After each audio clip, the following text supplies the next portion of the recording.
Cabin at Cleveland.com because of a surgical complication that would have made it life-threatening to play football. Nature of the surgery unknown. Bell's 2024 season ended with a dislocated hip. Reports say the Guardians coming to terms with the one-year contract with catcher Austin Hedges. He's coming back for the 2026 season. The deal believed to be for $4 million, $500,000 in incentives. In Game 1 of the National League Championship Series, Dodgers pitcher Blake Snell went 8 innings. Last night, his teammate Yoshi Yamamoto did him one better against Milwaukee. Here he comes, the 0-2, and a swing and a miss, and Yoshi Yamamoto with his crown jewel as a Dodger. It is a complete game, and the Dodgers win Game 2 by a score of 5-1. That courtesy TBS, the Dodgers get the victory. Yamamoto lodges 1 run, 3 hits. He pitched the first playoff complete game since 2017, first for the Dodgers since 2004. The Dodgers now lead the series 2-0. Don't miss the Browns preview show tonight, 7 o'clock, right here on 92.3 The Fan. From the University Hospital Sports Desk, I'm Jeff Thomas. Up next time for the Ken Carman Show with Anthony Lima here on 92.3 The Fan.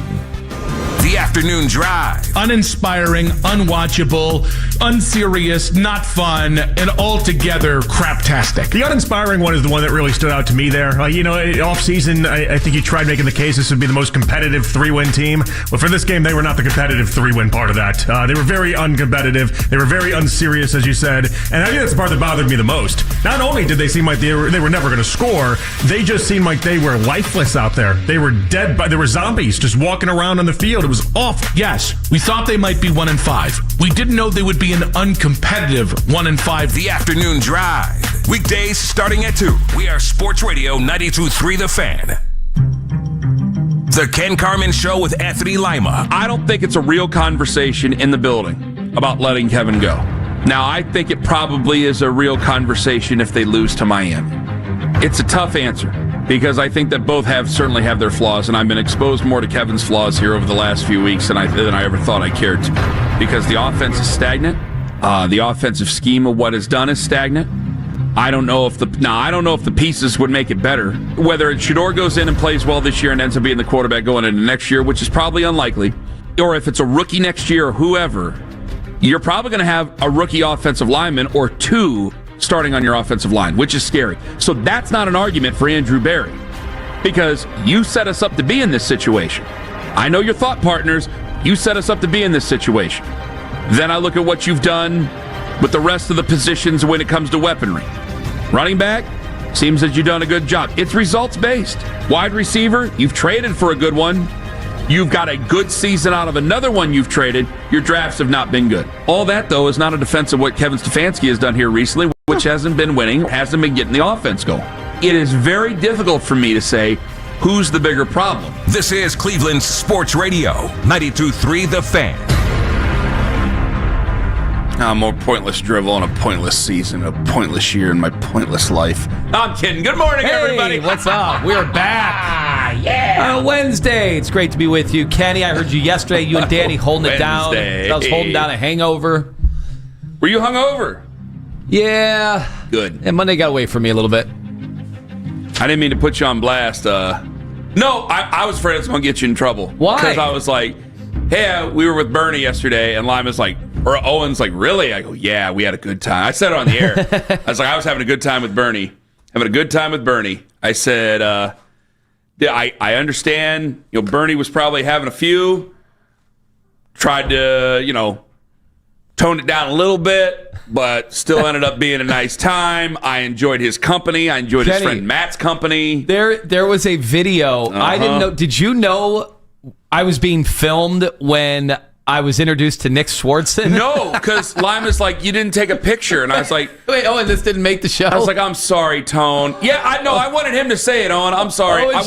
Through the pages. It's Lima's story. It's Lima's story to tell. It was amazing. That when I told you about the woman pinching my ass, the old woman who pinched my butt. That was Nick Swardson too? No, it was while he was talking to Nick Swardson as that was going, which sounds like the most bizarre, weird story ever told that we've ever had. It would be a great story if this was 2004, 2005. But here we are 20 years later. Hey, man, he's still was opening for Adam Sandler. Yeah, I had no idea he was on that tour. I had heard Swartzen on a bunch of podcasts recently talking about sobriety. Made the rounds, yeah. And I was feeling yesterday like maybe I need to follow up with old Nick a little bit more after the day I went through yesterday. Oh my God, 2 kids and hungover. That was not fun. Good. Now I get it, Kenny. I get it. You guys helped me understand. Anyway, Nick Swartzen was nice. For the as it was chronicled, it made its way on the I don't even know if it's like comedy blog podcast rounds. Did you know that was a thing? No, I did not. Yeah. So it was, I know that Mark Maron's is coming to an end. Yeah, it's over. But there's not a lot. I don't subscribe to any, actually. I didn't. I just reminded myself of that. I didn't subscribe to any of it. I listened to Albert Breer on the way in today. I didn't listen to anything else. Go ahead. Do you realize there was a chance that Sandler might have came to Little Italy, but his flight, he flies obviously very private, as private as it gets. Well, but he was playing basketball. He was literally, as he does, like it's no joke. I go, and I kind of threw it out there. I'm like, oh, is Adam coming? He's like, he was supposed to, and now he's playing basketball. They've got a whole setup over there at Rocket Arena. It's ridiculous. If he didn't know, they've got hoops and everything. Yeah. You can just do it in there. Well, I'll tell you. Fourth floor, they've also got a different court. I had to stare. He probably thought I was. Well, I don't think he knew I was with you because I was over in like the corner talking to Bernie and talking to Matt. And I thought about going over and saying hi, but I didn't want to tell your father-in-law and his friend to get out of the way. Like I was kind of like in the corner over there by the window, and then your sister's friends were there. And the video pans over, and you are over there. You can see I'm you. just over there in the background, yeah. And for a second, and I had to look like the biggest creep ever because I am, but also I was staring at him, going, "That's him," because like the hat was low, and like there was he was very not Nick Swartzen-y. Well, well, Ken, I remember him from Comedy Central. Like his breakthrough on you look at the list. I actually went back and looked. I mean, it was a bunch of heavy hitters that were on this Comedy Central Unleashes or whatever way back in the 90s. And Nick Swartzen had to be like 19 years old. Yeah, he was young. Yeah. Because he was brought in, he's a part of the Sandler crew like later, and he was in later Sandler CDs, which I know you didn't listen to, Anthony, but he had a very good robot character that I listened to a lot. In the early 2000s. Yeah, it was very good. He was with that one. Can't tell you more right Don't know if you can do that in 2025, but either way. That was nice. I forgot about that. But yeah, I am in the background of the video, which is sweet. I think you guys were all pointing out the absurdity that I just went in and started a conversation, and he was being very nice. Fine. Clearly, there's nothing for us to talk about. That was you. Well, no, wait a minute. There were two. He was with his 2 other comedians. Yeah. No, I almost sounded like terrible, like comedic friends. Like there was Zumock. Chad. Zumock was in. Tom. There was Chad, and there was Carl. I would say Carl. Carl's. Are we allowed to say that? Yeah, why not? All right. Yeah, we got a friend named That's Carl. his comedy name. Yeah, Plum Hot Carl. I know who he is. Yeah. Okay. Nice guy. Really nice guy. I used to go to Around the Corner in the mid-2000s. And he did that. 2010s. Oh, yeah. You can still go there. The CPAP story is the best story ever. The CPAP story is the best story ever, man. I will love that until the day I die. But yeah, you guys were talking, and I was like, oh, that's because Lima's done stand-up. I've seen him do it. He was way better than he thinks he is. He was really, really good. You'll never see it again. There was one joke that went way over the line, but I'll never forget Dustin and me just staring at each other. Like, it short-circuited. The room was going, like, you can't bring it up on the air either. I'm sorry, guys. Like, that might be a cell phone away special evening with Tone. It was topical at the time. It was topical at the time. I'll grant him that. But then we didn't know whether we could laugh or not laugh because what he said was hilarious. But he did 5 minutes. It was a tight 5 minutes. It was good. I was nervous for you. So you were kind of in those circles, and you've sat with some big name comedians before, like in like the bar area clubs and things like that. So I was like, that's more Tone's world. I just let you do your thing, man. I wasn't gonna like, Bernie, get away, I'll go meet this guy. Yeah, well, you know what we didn't do? We didn't take a picture, and I was like, I'm glad.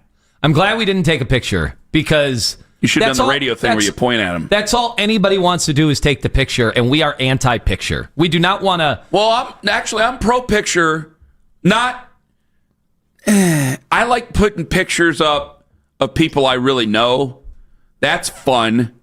Or like who my kids get to meet. That's fun. Okay, that would be, I agree. That would be fine. But like, there's always people like, can we get a picture? It's like, obviously, you can get a picture. I love that.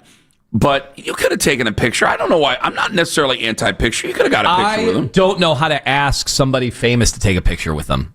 I can't even come up with the words because all I'm thinking about is, oh my God, my friends are going to make fun of me. I should have just jumped in and be like, hey, are you Nick Swartzen? And he'd be like, yeah. I was like, hey, can I get a picture of you guys? And I should have just done that for you. Oh, you taking a picture of us? Yeah, I would have taken a picture of you guys, and I would have been in the picture. And then we could have a whole thing about why didn't Lima invite me in the picture. What if you came over and said, oh, I know Lima from the radio. Can I see you guys together and take a picture? That would have been hilarious. That would be amazing. Of course, Carl and Chad would probably go, what are you doing? Yeah, they would have blown it up. Yeah. They would have for sure. All right. Well, I'm glad you had a good time. Hey, it got me out of having to talk about the Browns fiasco for a day. That was... Well, as I told Danny yesterday, welcome to hell. We had a segment yesterday towards the end of the show. Did you hear towards the end of the show? Not the end. I heard the first 2.5 hours. Danny, do you have the clip by any chance? I don't mean to send you root hogging through the chest of toys to go find this thing, because it got crazy, because Danny had a take, and then he walked away from the take, and then there was enough people who were like, no, I agree with you, that he kind of wanted to claim it again. Like, he wanted to do devil's advocate, but he didn't. Do you have it? All right. I want you to listen to this very closely. This is a wild ride in the 9 o'clock hour yesterday morning. Go ahead. Okay, this might be a Galaxy Brain take thing. Remember Baker's last game with the Browns in Pittsburgh? It looks very similar to what we saw this past week in terms of a game plan. There is part of me that thinks, a big part of me, that thinks that last game Baker played with the Browns was Kevin Stefanski saying, you want to do it your way? Fine, we'll do it your way. Is this him saying to Andrew Berry, you want to get rid of the quarterback? I believe that I can do this. Who wants to drop back 58 times? I didn't even say that I agreed with what I said. I told you it was a Galaxy Brain take. Danny? I told you what it was. You just said it on the radio, so that means they're going to throw a video, and guess what's going to happen? You're going to get cussed out the whole day. That's fine. Because people are going to think that you said it. So he put a thought out there that maybe Kevin Stefanski, and it's easy to do this because they're 1-5 and his name is Mud right now with the Browns fans, but that Kevin Stefanski might have put the boots to Baker on purpose in the final game of the season back in 2021 against the Pittsburgh Steelers. He's a saboteur. And that's what he was doing? Danny said it. He didn't say anything in terms of devil's advocate or anything like that. He said Galaxy Brain. I said he was nuts. We hit reckless speculation a multitude of times. And then there were enough people who said that they believe that. Oh, man. And I think it's easy to say it now because one guy's doing really well and the other guy's on his ass. But enough people said that they believed it that Danny almost, like, do you think he claimed it as his own, Owen? Do you think he did that yesterday? So I kind of wanted to see where you came out on it real quick. He tried to after people got on his side, but at first he said, I'm just saying, enough people are saying. Yeah, the people are saying that. I mean, I've done that before. Kevin's not petty like that. He might, like, guys, he may not, like, I was critical of the offense over these so many weeks now. There's times, obviously, he may be in over his head now. Like, the walls might have closed in officially. We'll see where this goes. It's probably not going to go to a good place. But I don't think he did anything to spite anybody.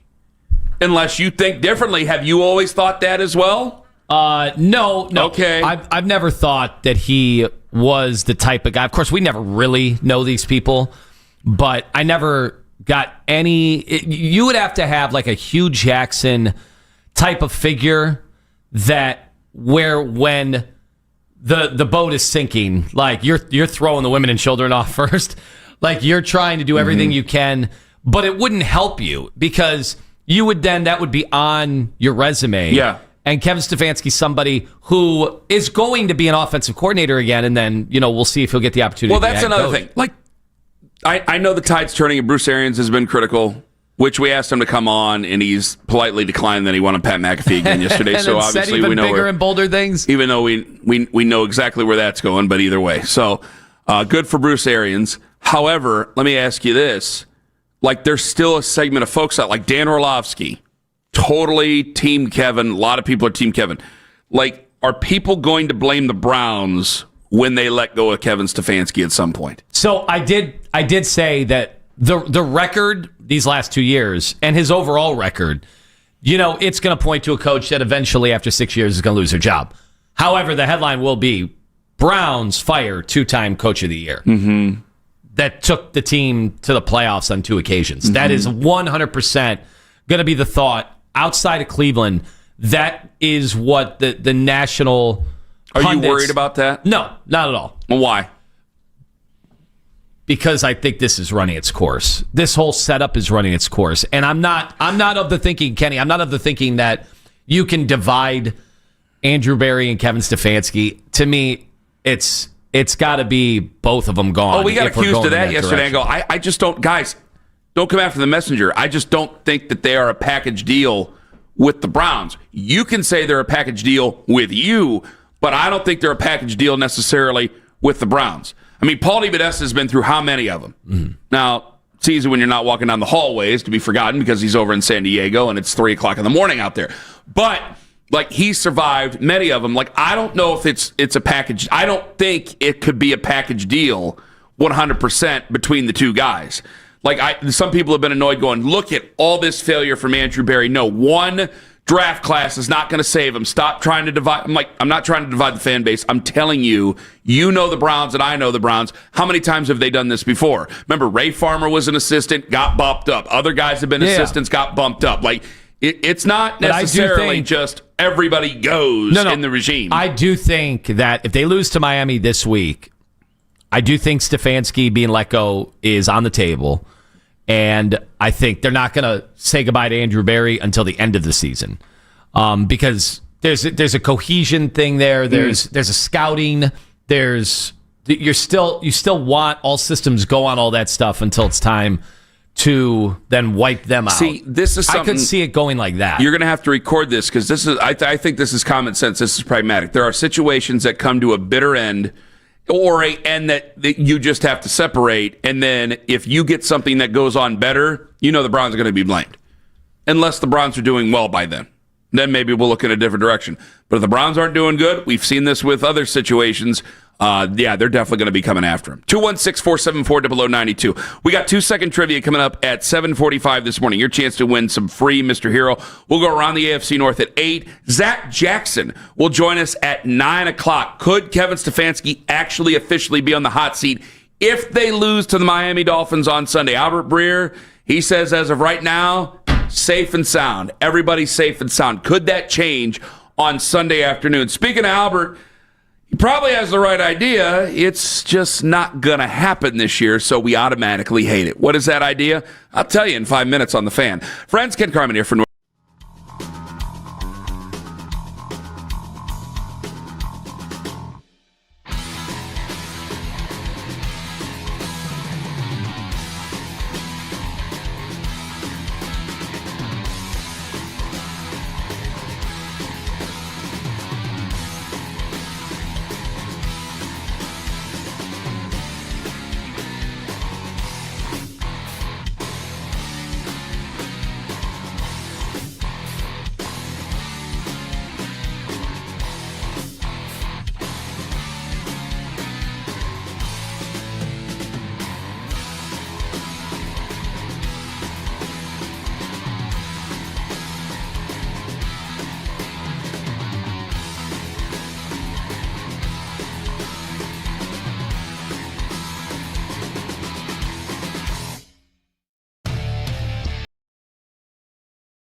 shoulder of 71 South and Denison Avenue. East 79th between Woodland and Platt is closed due to a fire. And Route 82 between Riverview and Chaffee is closed. This is Kayla Coljon on 92.3 The Fan. Listen to 92.3 The Fan on the Odyssey, iHeartRadio, and TuneIn app.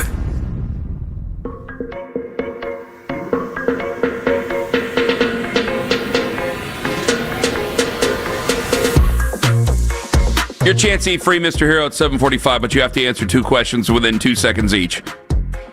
And it's a good idea to be listening to the show because they're usually show-centric or something that's happened in the show. Or something about the baseball playoffs. Just to see if you guys have been watching. Well, come on. I don't know. The ratings are up. Good. I'm glad. You know what? I've ended up watching a little bit more than I thought I would. And usually it's like when the Guardians lose, I'm like, I'm out. But it was such like an improbable run where I'm like, hey, let's stick around. Let's see this. Like I ended up watching a little bit of Seattle and Toronto the other night and things like that. Like, hey, let's see this go down. And plus, I kind of like the Brewers. Milwaukee's kind of the same type of town we are in so many ways. Don't you even say anything. I don't want to hear it. And I kind of like the Brewers a little bit. And Dan's a nice guy. He hates us, but Dan's a nice guy. Mennigan, 216-474-0092. Are people going to blame the Browns when they let go of Stefanski? Fans won't.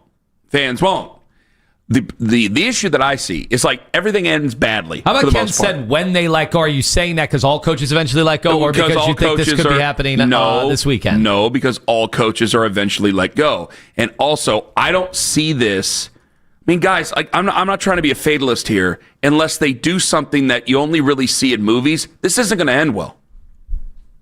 They'll get to the end of the season. Like the ones that are saying he ain't going anywhere, deal with it. We get to the end of the season. Do you believe that this is going to be a much better football team going into 2026? This is a terrible, terrible way to start your morning. Do you believe that this is going to be a better football team going into 2026 when you still need to tear down? You still need to figure out what you're going to do with your offensive line. That means you're going to have to remove some pieces. So you still need to do that. And then you're probably going to get out, whether you like it or not, guys, you're probably going to go out and get a quarterback. And then that guy's going to be there. And then if Kevin's there and we're starting off poorly with the rookie quarterback, more than likely we're out of excuses then. And then that's when he would go. And then that's when he goes where we would go, well, we're doing the Bill Callahan thing. We're doing the Hugh Jackson thing. We're doing the Eberflus thing. We're doing the so many times we've had these mistakes, and now we're going to offset it because we're running out of excuses. We've run out of chances, and then that's it. So, yeah, I have to say win. One, because it 9 times out of 10 now, it ends badly for coaches. 2, I can't see it getting any better in an amount of time that would give everybody enough time to say, oh, yeah, he's the right guy for this job. He's the right, like, I in so many ways, I think the horse is out of the barn unless they do something incredible. Answer me. Go ahead. I don't think I'm not telling the truth, but I think I'm telling the truth the whole way. I think I can see the future of this. And I don't think it's, guys, if you think about it at all, I don't think it's that hard. Like, sometimes when fans have their lust for getting rid of a coach, I go, well, you'll get it. Have some patience, relax, because in my sense, I look at it and go, well, how much better can it be? You can always say, well, it can't get any worse. Fine. But who's going to make this situation better? You could make Jim Schwartz the interim head coach, but then there's going to be the interim head coach bias, obviously. Bubba Ventrone's listed as the assistant head coach. That's how he got the job. Do we want to line up and let Bubba Ventrone be the head coach the interim time? Do we want to do that? And I understand that you say you probably don't care. And maybe you don't. But I have to think about anything that's going to make the season more palatable, especially the ones, if we do want to see Shedeur Sanders, I got to make sure that he's taken care of the best way possible. So I might be running around in circles. Frankly, I do not trust Tommy Rees to take over as the interim head coach of this football team. So I really don't want to have that discussion. I don't believe he's ready whatsoever. Yeah, and I know Bubba was I don't say like starting to the grooming was taking part when he coached the Senior Bowl team. So of course he coached, the quarterback he coached in that Senior Bowl. Was it Jackson Dart? Did we talk to Jackson Dart? No. Did we? Yeah. Like the Browns or us? Yeah, the Browns. I didn't talk to Jackson Dart. No, the Browns. Did we talk to Jackson Dart? I don't know how much of a Was that one of the few trips they didn't make on a plane? That's one of those, that's a quarterback that we did not want. This show absolutely did not want. No. But if he ends up being really good, I'll have to eat it. I'll probably just lie down the road and say I wanted him. But the Browns will be criticized. Again, guys, that's why, when you're yelling about Kevin Stefanski being fired, obviously the record doesn't show, but I just don't know I don't believe this goes to a place that's positive anytime soon, and it will reach its crescendo. So it's either now or next week or the end of the season or going, because I'll say the same. I'll have to be forced to say the same thing about a guy I like personally, Kevin Stefanski, at the end of this year that I said about a guy that we did not get along. If you're going to make the move, now's the time to make the move because it's the end of the season. And if you have a rookie quarterback, if you're really going to squeeze that trigger again and go after a rookie quarterback, I'm not putting them on some silly timeline and putting them behind the 8 ball. Of all the lessons that I really want the Haslams to have learned, and I told you, I think they really try to learn their lessons from the history they've had in the last 10 years. That's the one. It's I cannot start the clocks at different times again, because that was part of the problem with Baker. I think that was what was part of the problem, where he didn't trust people around him. How could you at the time? And I don't know if they could trust him, because I think they were on different pages and ended up being a terrible situation. This conversation, though, started today with the question about whether or not Stefanski, it was the conspiracy theory that Danny Cunningham floated out there that he had at least seen, that people were wondering if Stefanski kind of sabotaged the situation intentionally, the way they went away from the run game this week. The thing I will say is, I don't think he did. Well, they couldn't run the football. We all agree they could not run the football. Pittsburgh came up, their whole goal was to stop the run, and they did so. That was by far the worst from Judkins, and nobody's even blaming Judkins. There was nowhere to run the football. My issue was, when you can't run the football, the answer isn't just send your quarterback back 58 times. I get that the overall, just the way the game played out was, all right, now they're losing, they've got to throw, they can't. Okay, I get all that. Where was the creativity in the run game? Where was the ability? I was talking to, we'll have Zach on. I was talking to Zach yesterday.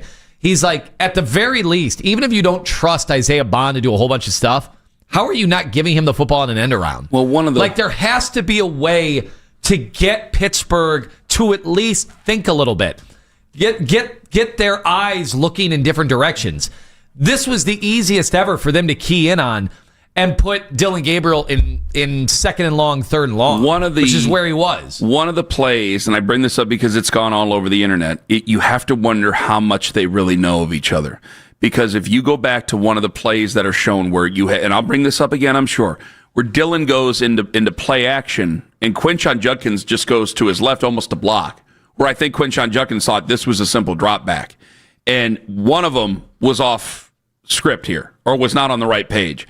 Now, because we are told that Dylan Gabriel knows so much about football, I guess I'm going to guess Quinshon Judkins. So if they don't know it and they don't trust it, that lack of trust is going to make you simplify the offense. Because I can call the plays I want and try to get as creative as I want. If I don't trust the guys to run it, we're not doing any good. We're just running into each other. Now, the situation that on that play that was highlighted, Harold Fannin, he ran into KT Levinson. KT Levinson ran into him. It ended up being a sack. It ended up being terrible. But it does highlight, to some degree, what Kevin may be dealing with. Yeah, a bunch of young guys, undrafted, and last minute, last ditch free agents. Which we are going to ask Chris Muller about it when Mike Tomlin had his comments the other day about Joe Flacco. Again, it goes back to, I'm sure he's annoyed that he has to deal with Joe Flacco instead of Jake Browning. That's absolutely true. But also, if you're Kevin, I can't go back to a well now of a veteran and calm things down and maybe say, Dylan, watch from the sidelines until we're ready for you again. You can't do that again. Now it's either Dylan or Shador or, again, the guy nobody wants to see. 216-474-0092. Tony in Mansfield, you're first up on the Fan. Hey, good morning, guys. How are we doing? We're doing well, Tony. Go ahead. Hey, well, first, I'm glad you guys had fun. We did have fun. Thank you. Thank you. I'm very glad for that. Thank you. This might be kind of a take, and maybe you guys can understand what I'm saying and help me express it a little bit better, but I just think Stefanski, it's obvious that his creativity is lacking very heavily, and I just don't think that he is a good coach when it comes to the culture and obviously just kind of a player's coach. And I'm trying to say this the best way I can. A good example of this, I think, is 2020 is the example, right? And I think that's why it was managed so well, is because the other teams that needed to get together and develop that culture and that football mentality, right, that camaraderie, and you had those dogs and those leaders to get the other players kind of there. They didn't have that ability with COVID. So I see that as kind of like an example of Stefanski's style. And also I think Stefanski doesn't do well with people that have moxie, right, or are kind of like these star athletes, you could say, or just a lot of personality, which creates and develops those leaders and that kind of attitude in the locker room. So he doesn't kind of like that because he's that one-track mind coach to where he's going to do things his way regardless if it makes sense or not, and we see that in game and those lack of adjustments. So I just think, and this might kind of be a wild take, but I think 2020 is a good example of that. And he can't deal with players that have moxie, right, or have their own personality. Say it be Baker, Landry, Odell, whoever that may be. Well, Landry was on the 2020 team. I think that he was a leader in the locker room. And I think that was the only reason why that team was successful, because Dorsey had brought in some of those dogs, right, to do the leadership for him. Right, Stefanski, and you can see once those players were gone, it's gone. Well, and maybe we're just on a different wavelength here, Tony. Thank you for the call. As I think that Kevin would love for guys to have an actual leadership role. I don't think that there's a battling for leadership or anything like that. I don't think he's threatened by leadership. I think he understands what true leadership is and what BS leadership is, and I think that was part of the problems that happened here over these last 6 years. But I think that he craves. I think a guy like that would love to not have to go out and give speeches and just be able to do what he needs to do to lead them forward. But he doesn't have those guys. He did in 2020 when he had Jarvis Landry. But if you're looking at wide receivers for leadership, that's going to be fleeting because they're usually not going to be with your organization for too terribly long, especially when you're their second team they've been on. And he wasn't with the team for too terribly long. He's a great memory and he was a great player for the Browns, but really in the grand scheme of things, it was for a short period of time. And their competitive nature was short-lived.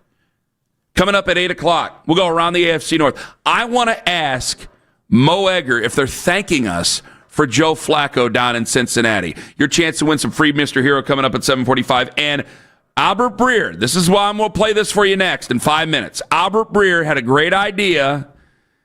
I hate it just because it's not going to happen. Ken Carman, Anthony Lima, take us with you to work on the free Odyssey app. Anthony Lima, Floors with...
shoulder at 94, and East 79th between Woodland and Platt is closed due to a fire.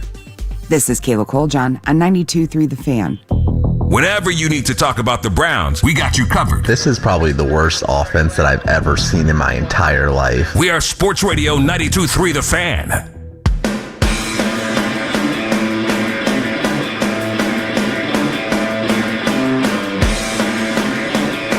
You guys are going to hate hearing this, but let me just say it's probably the truth. If we're actually thinking about what's best for the young man, it's probably the right idea. Albert Breer was on Afternoon Drive yesterday.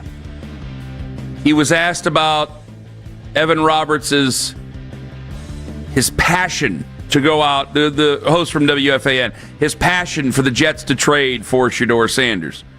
We talked about a little bit, Danny and I yesterday, Danny Cunningham and I yesterday, because I was texted before that snippet of audio came out. I was texted by somebody at FAN about that, and I was like, well, no, we're not getting rid of him. No, you can't have him. No.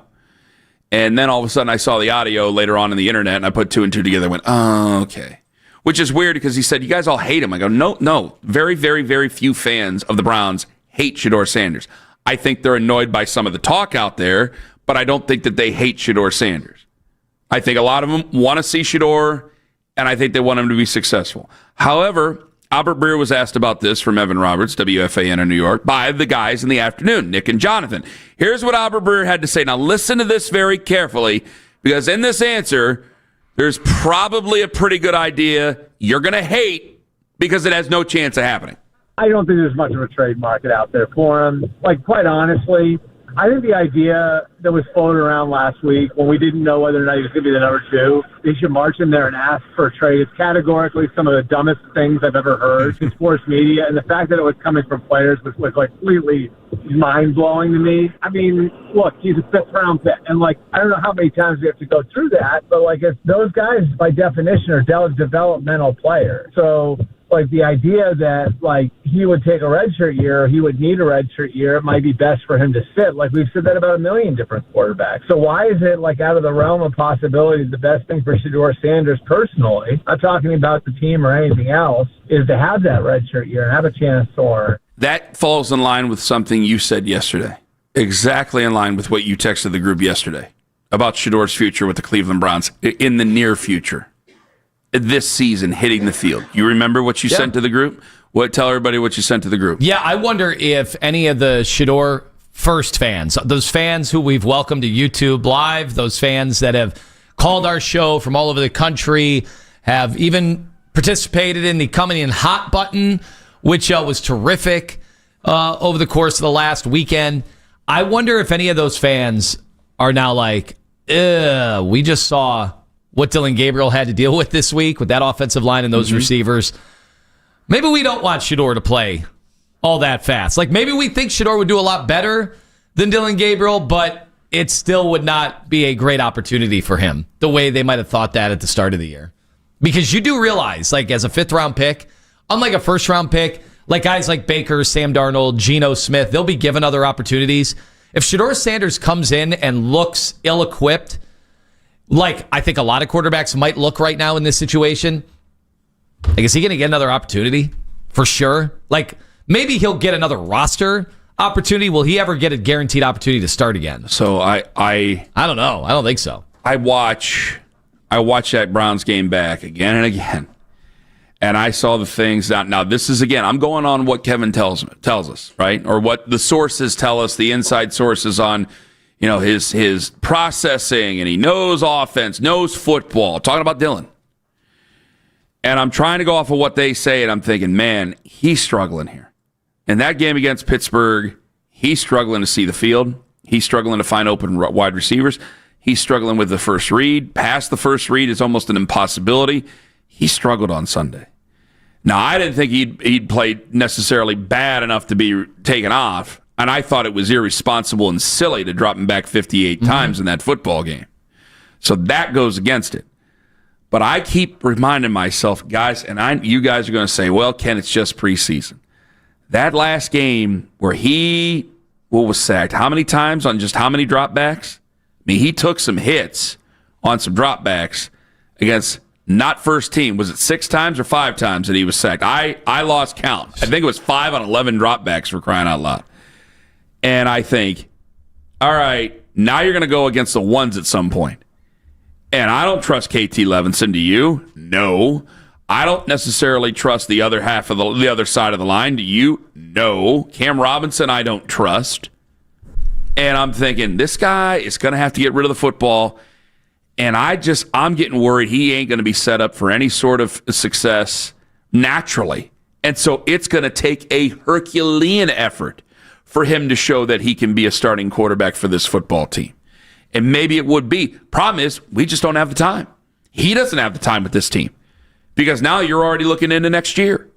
And so he wanted to play. He's going to get his chance to play. Yes, he will. But is this really going to be the best situation for him? Now, we can sit here and talk all we want to about the Ravens. They're 1-5. They have a lot of injuries too. So the grass maybe isn't greener. Maybe you want to say the coaching staff's better. Clearly, their history would say, yeah, probably. Right, Ken? Okay, fair. But if I'm looking at the situation here, there would be no pressure on him to come in and play for the Baltimore Ravens or a couple of other teams in the NFL. There is pressure now where I'm looking at going, yeah, we could get 2 more weeks with the Dolphins and Patriots, and then after that bye week, here he comes. Here comes Shedeur. Yeah, and you're going to get the bulk. You're going to get the bulk of the rest of the season. And I'm thinking, man, you are not really with that offensive line. I got Quinshon. I don't know who knew the play or didn't know the play. I got Quinshon Judkins maybe going to the wrong spot, or maybe Dylan ran to the wrong spot. Hopefully it was on Dylan and not Quinshon when Shedeur comes in. Because if they don't know the plays, now I'm really not setting him up for success. And so while I don't care for when I saw it on the Odyssey app, when it said redshirt year, I went literally like, what are you talking about, Albert? I went, wait a minute, let me hear this. And I heard it last night, and I go, yeah, that actually makes some sense. It's not going to happen, so I don't like the idea, but it makes sense. I want to ask people their honest opinion. Now, I don't take all the other crap out of it. If we're being honest, you've watched this team, they're 1-5. You've watched this team, you've hated the offensive line play. You've watched this team, and you know they're not going anywhere anytime soon. If we're being honest, is a redshirt year the best idea for Shedeur Sanders right now? 216-474-0092. I want to hear it from you. Ken Carman, Anthony Lima, 45 minutes away, 2-second trivia, your chance to eat some free Mystery Hero. It's coming up at 7:45 on The Fan. Anthony Lima for Van.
guys are starters, number 2s, number 3s, or shouldn't be in the NFL. And then we will go ahead and draft our quarterback of the future in the 2026 NFL draft, which is why we traded down. Catch Odyssey NFL insider Ross Tucker on Afternoon Drive every Wednesday at 4. We are Sports Radio 92.3 The Fan.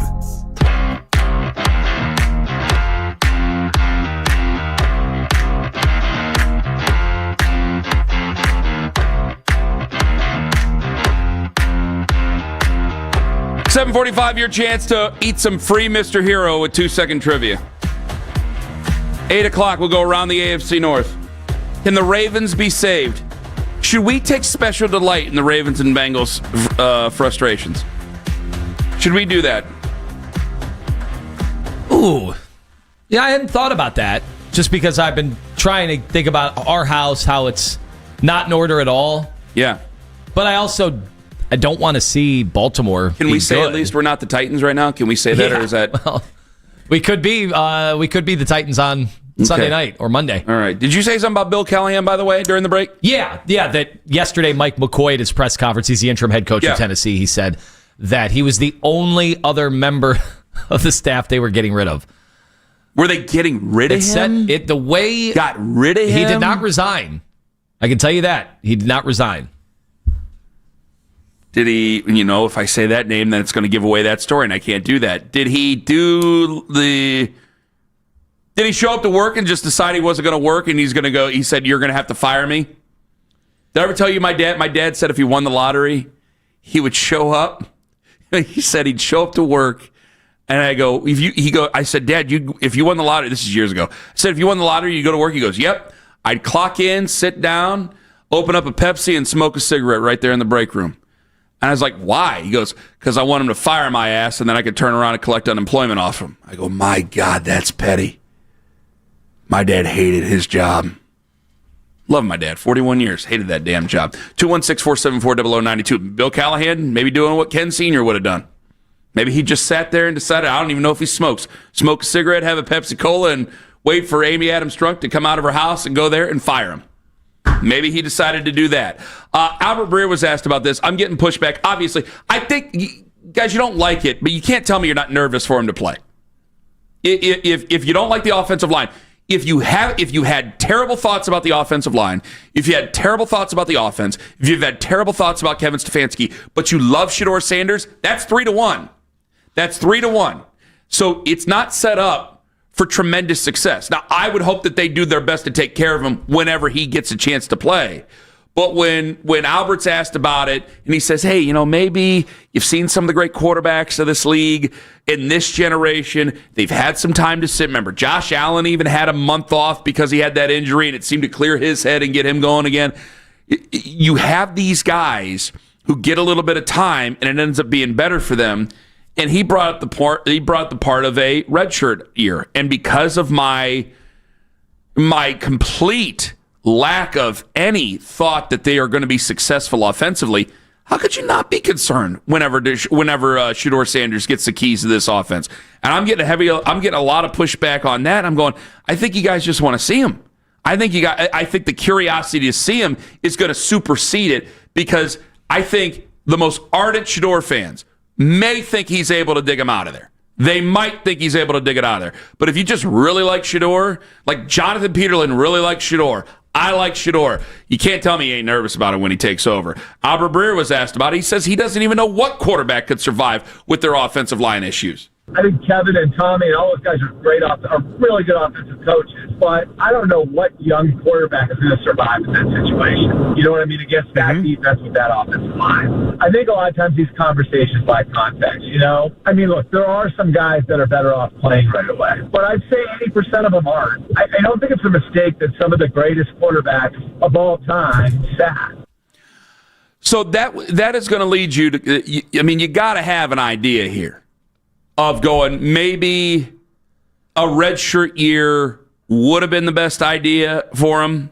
But in a perfect world, he is literally going to get thrown into the fire with the Cleveland. Well, there's no fire out there in the field. But figuratively, he's going to get really thrown into as raging of a fire as you're going to find in the NFL. Yeah, that fire was almost the Pittsburgh game when Dylan Gabriel got smashed every which way and his helmet bounced off the ground.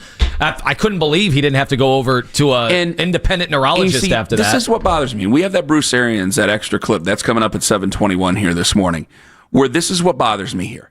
You went from 2 weeks ago.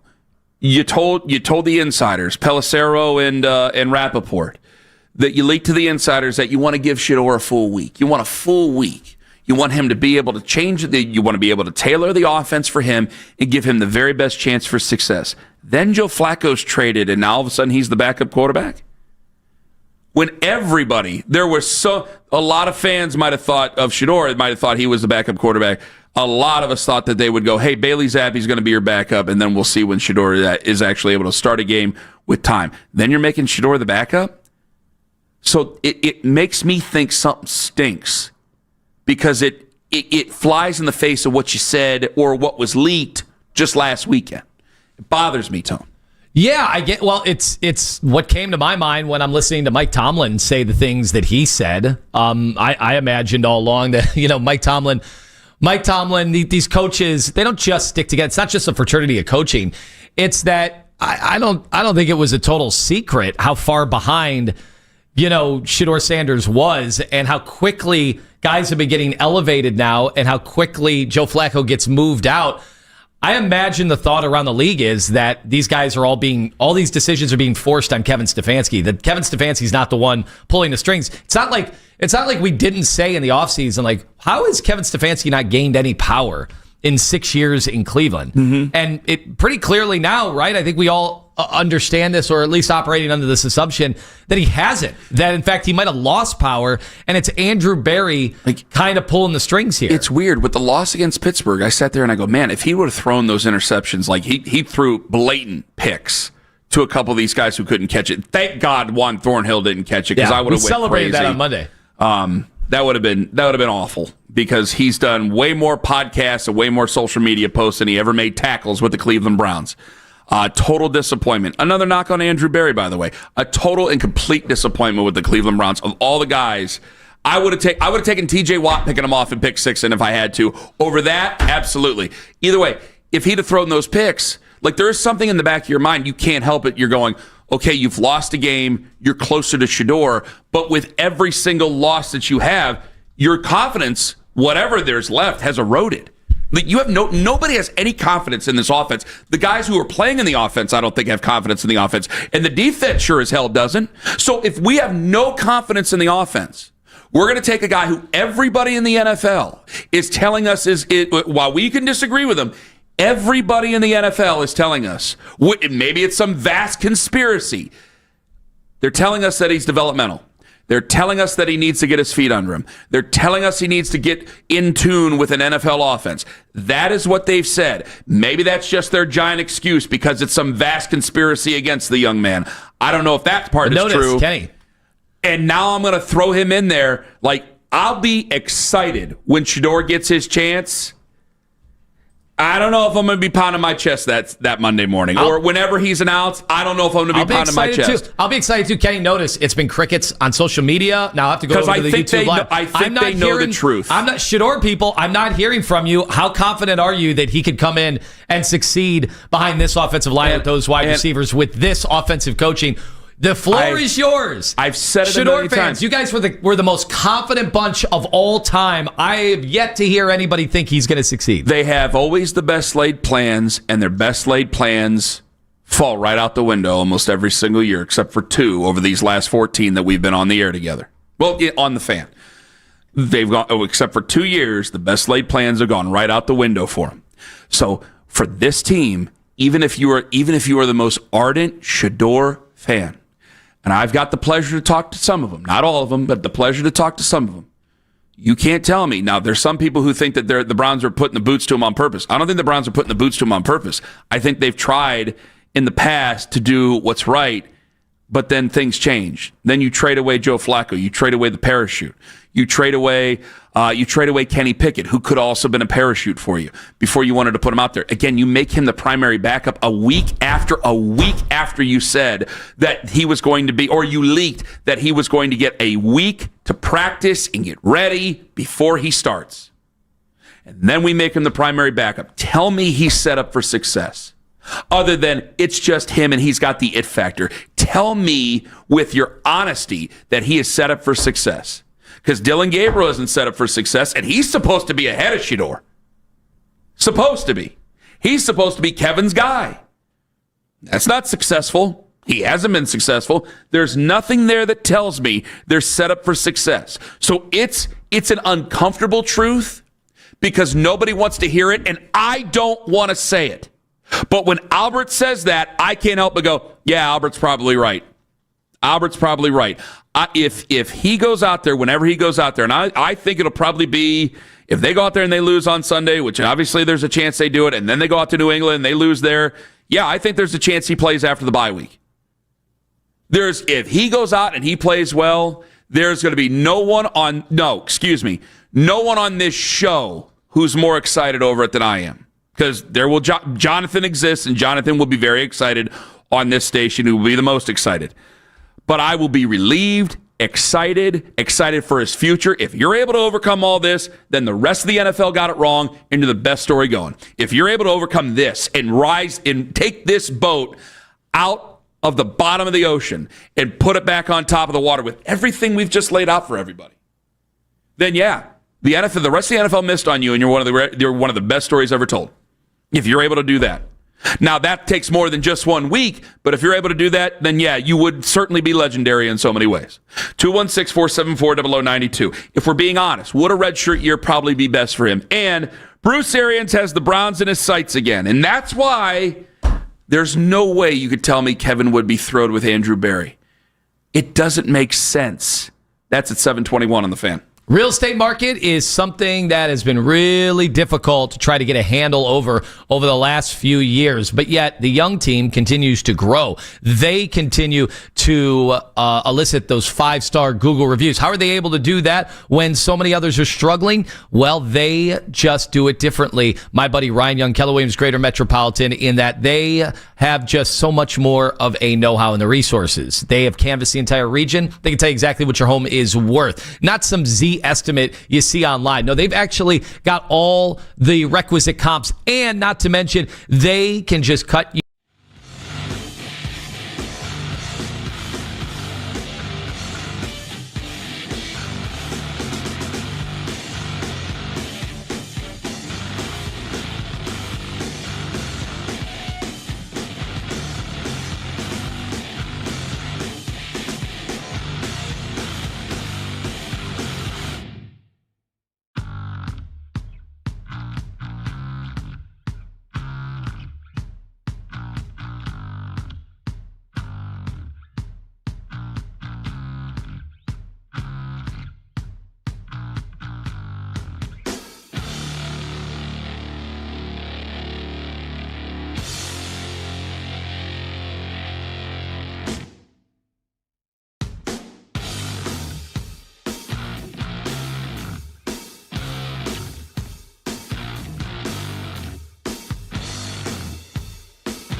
playoff complete game since 2017. Dodgers now lead the series 2-0. Don't miss the Browns preview show tonight, 7 o'clock, right here on 92.3 The Fan. From the University Hospital Sports Desk, I'm Jeff Thomas.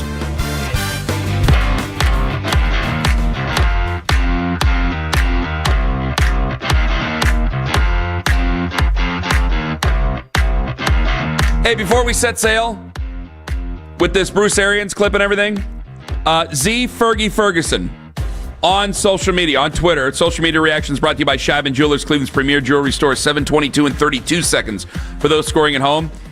He found the Albert Breer social media post where he said Kevin did go to see Jackson Dart. Kevin went to see Dart. Jimmy Haslam and Andrew Berry went to see Abdul Carter. So, because we were like, did they go to see Jackson? I don't remember. We didn't remember. I wasn't being accusatory. They went a lot of places. I did not remember. We got sent an article by Pro Football Talk. They went there. Dart saw them, and then the Raiders right after that. Neither one of those teams took him. So. Yeah, and now the Giants have him, and off to a pretty good start for the most part. There, it is. No funny. one wanted to talk about him after New Orleans. They've Orleans. got a frat boy backfield right now. It is very funny how this ends up. It's fun. This ends up working.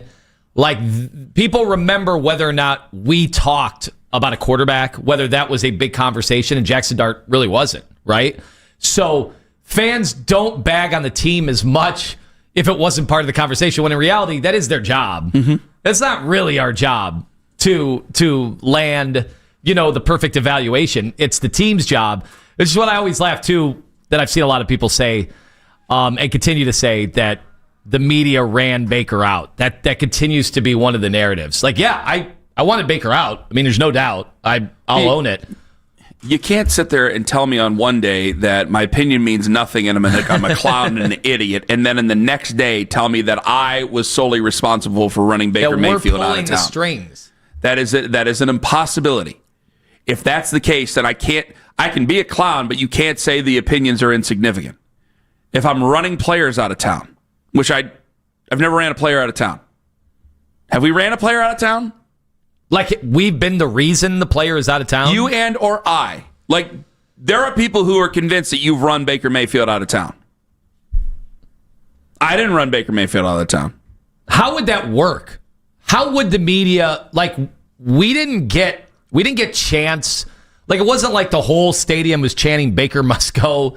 It wasn't like we had fans boycotting Baker games. Apparently, how do people think this whole thing happened? I would imagine it would start somewhere on Lake Road, and I would be dressed as Buford T. Justice, and he would be dressed as the Bandit, and he would be going, and I'd be chasing him out of town. Ooh, Isn't that what we're supposed to do? That would be more accurate if that were the case. I'd be there, and then you would be my son in the tuxedo, and that's how this would go. Other than that, I don't know how I'm running anybody else out of town. Ain't like that. I mean, there's been a few guys I'd love to have run out of town that ended up staying way too long. But I haven't run anybody out of town. Either way, if we're good at that, who give us the cues? Power rank, callership power rank. Who should we run out of town? No, who have we run out of town? No, I'm saying get you don't lay out know the plan. That. You don't want to hear that. What would be the plan? Because just talking bad about guys, we've talked bad about a bunch of guys. They don't get run out of town. So help they have to be athletes or coaches. They can't just be somebody you don't like personally in town. If we have that power, my neighbor Rick. You can't run Tim Misney out of town. Do you want Rick out of town? Your neighbor Rick? I don't have a neighbor named Rick. I'm just using that as an example. Some guy calls in and he goes, "I want you to run that bastard Rick out of town." Twinsburg? Or does he have to get all the way out of the area? We have to know, or east side, west side. That's a good point. Yeah, because a lot of guys don't actually live in the city of Cleveland. So what town am I running them out of? Like, you could not play for the Browns and still live in Strongsville, and that might just be fine and dandy with everybody because you no longer play for the Browns. Like, I'm sure Juan Thornhill would probably be a pretty good neighbor for everybody. Seems to be entertaining. I bet he's a pretty good host. Don't want him playing for the Browns. Do not want him doing that. 216-474-0092. I'm not throwing out the number for that. I want to play Bruce Arians here because I'm more convinced. I'm going to double down on my opinion yesterday that I think Mike Tomlin was, yes, he's miffed that he has to play Joe Flacco. I also think he's a little bit defensive because I think he might put himself in the seat of Kevin Stefanski had his starting quarterback to start the year had just been traded to a division quote-unquote rival. Here's Bruce Arians on Pat McAfee He was asked the question yesterday. Here's what Bruce had to say. It's total bull. Okay, it's not a good decision. What are you thinking? First of all, Pittsburgh's your big rival. Cincinnati's your next biggest rival. Why would you trade him to Cincinnati? If I'm going to trade him, I might get a 6th-round pick for somewhere else. And I ain't trading him in the division. All of a sudden, Jamar Chase and T. Higgins have 20 targets. Jamar Chase has 10 receptions, almost 100 yards. And 1 week, couldn't get the damn ball to him the other 3 weeks. And now Pittsburgh's got to play him Thursday night. Yeah, Tomlin really loves Flacco, though. That has been on the record a couple of times. Oh, yeah. He does not want to see Joe and those receivers as like, we had him right where we wanted him, and they go and trade this guy to our division rivals. It's like, yeah, it makes no sense to me. Two accomplished coaches saying the same thing. You think Kevin didn't think that? Two accomplished coaches. I don't know, Ken. I will say I don't think it's as much about Joe Flacco. I don't. Flacco's not been great this year. He has definitely It's not as much about Joe Flacco. It's about experience and trust. Yeah, but that's what it's more about. I don't think these coaches are shaking, in preparation for Flacco. I do think Flacco, can do some things that Browning couldn't, and I thought Flacco was fine. Flacco's better than Browning. Yeah, but again, with their tackles getting beat the way they are, like I don't think he's some big threat. I still think it's the bigger conversation is not about the player. I think it's that the people are starting to see around the league, like they think that Andrew Berry is not equipped for this. But do you believe they feel like he is I know this is going to come back again, and we're going to revisit all the conversations about football guy. Even though he did play football, he's been around football for a very long time. Like he's worked with very good football people. Played it, yeah. But they think that he is superseding the head coach here, and no coach wants the guy that they had as a starting quarterback in week 1. No coach would volunteer that that change to be made in 4 weeks' time, especially when Browns were big underdogs in all these games anyway. Like no coach would want that. The guy that they rallied around to start the season to be set 4 weeks in. But do you see my point on what I think, though? That's the GM messing with everything that a coach finds sacred. If it's this is my team, you told me to coach this team, and now the guy that's a starting quarterback is no longer on the team, and we're going to send him to a divisional team. If it's real, I'll say this: if it's really not true, I'll say it's not true. But then I'll also be disappointed that it's not true, because I think that that's how a head coach should think. Like, listen, you made your decision. Your task was still winning football games. They can say all they want to about there being no hurry. I just laid this all out for you. I don't think this is going to end well, and I think it's going to end bitterly some way, somehow, because I think that they will go to the end of this year. I think, as of right now, I think that they all woke up this morning, and they plan on having Kevin Stefanski and Andrew Berry in charge for the rest of the year. Well, again, we might find out more coming after Sunday, but they plan on having Kevin Stefanski and Andrew Berry in charge the rest of the year.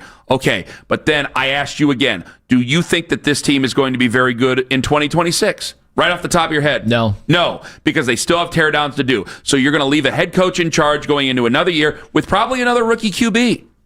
And we've talked about that. So how on earth, and Kevin's not stupid. He knows that. He's got a very dry wit. He knows about all this. His father was in professional sports. Is back in professional sports, actually.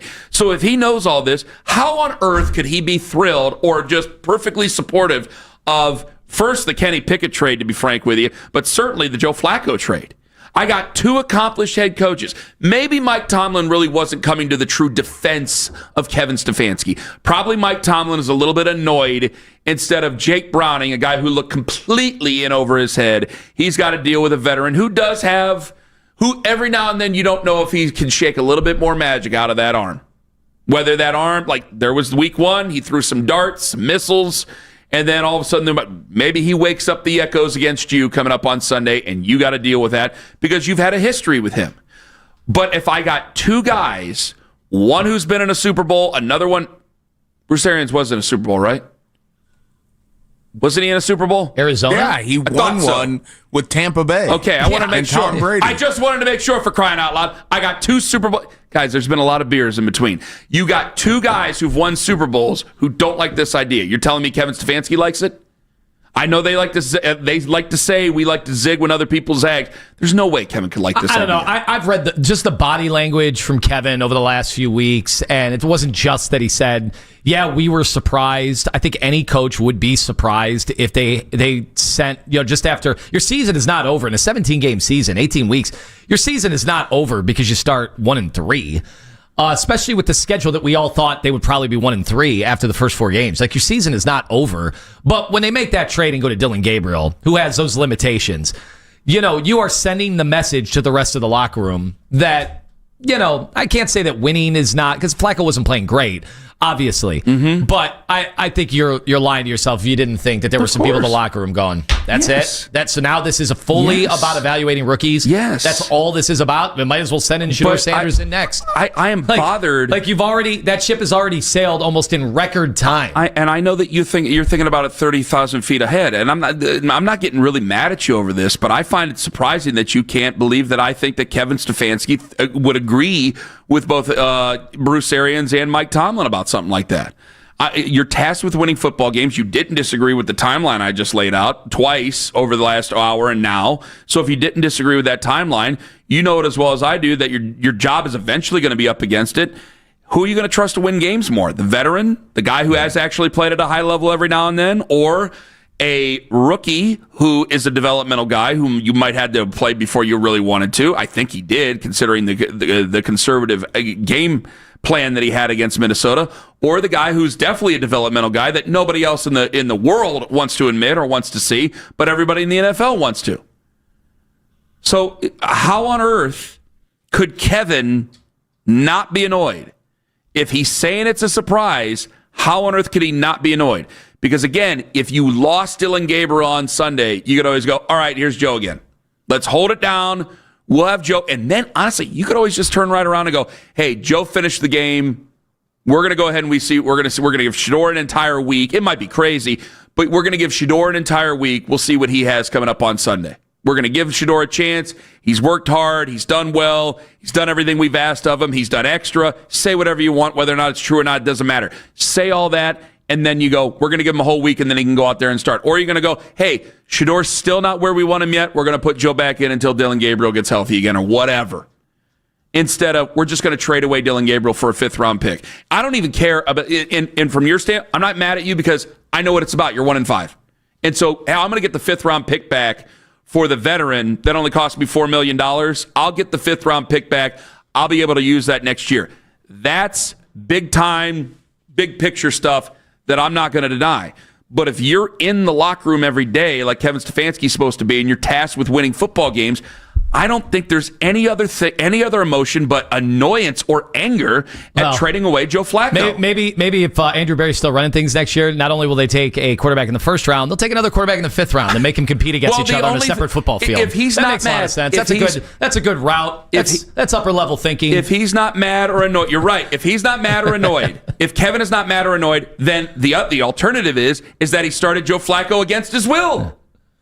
If you're not mad or annoyed that you started your guy and a month later he's traded, then clearly you didn't even want to start him in the first place if you're not mad or annoyed. And I get it. I get what you're doing. Thank you. But he's clearly annoyed. He's clearly upset. Thank you. And we should be making a big deal about this. And whether or not you want to call it a fracture, within the organization, like there's just no way. If anybody's happy right now, if anybody is still toting the line of thought partners and we're all on the same page, then you're all going to be hung out to dry on this one. You're all going to be out of a job at the end of the year. Like, you shouldn't be happy. Nobody should be happy, and no one should be, dancing around the campfire. Like, this is turned into a disaster. And it only seems like it's probably going to get worse. Even if you don't care and you say it doesn't matter because they're going to suck anyway, it should be a big deal. Because if this is all part of it, then you're playing guys before you really want to, and you're not giving them a chance. So then you end up wasting more picks. Like, I'll end up playing Shedeur Sanders before I want to play Shedeur Sanders if I'm the Cleveland Browns, before I really want to play him. And if he goes out there and he's terrible, then I don't really give him a chance. I don't really give him a chance with the Browns. If I have to play Dylan Gabriel and Dylan Gabriel's ahead of him but still not ready, then I'm already wasting, and that's a 3rd-round pick that I could have used on another position. Then I'm wasting that pick as well. So we can get all the picks back, but if I'm doing nothing but wasting them because I have to play them so I'm trading other guys for other picks, I'm not doing anything with those choices.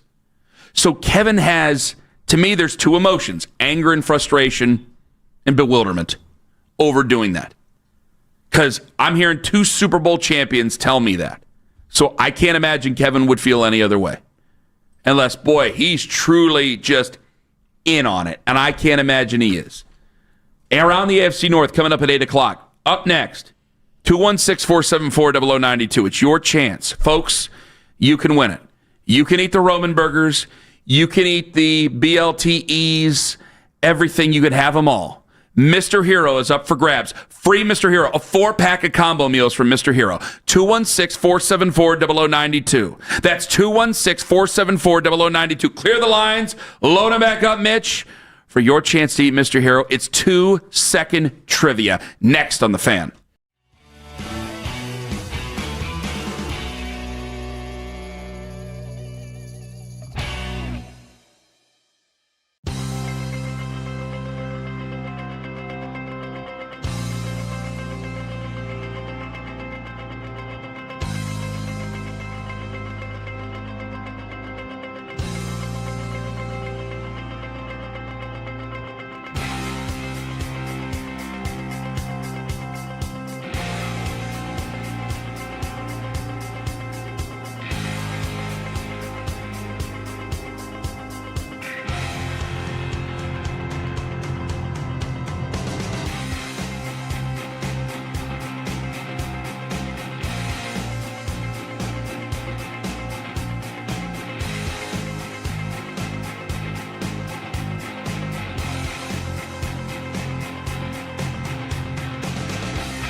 parts and service, Conrad Scores Big.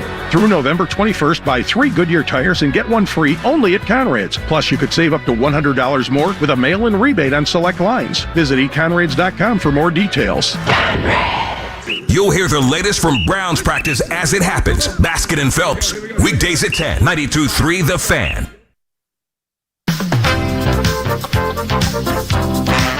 You have 2 seconds and only 2 seconds to win.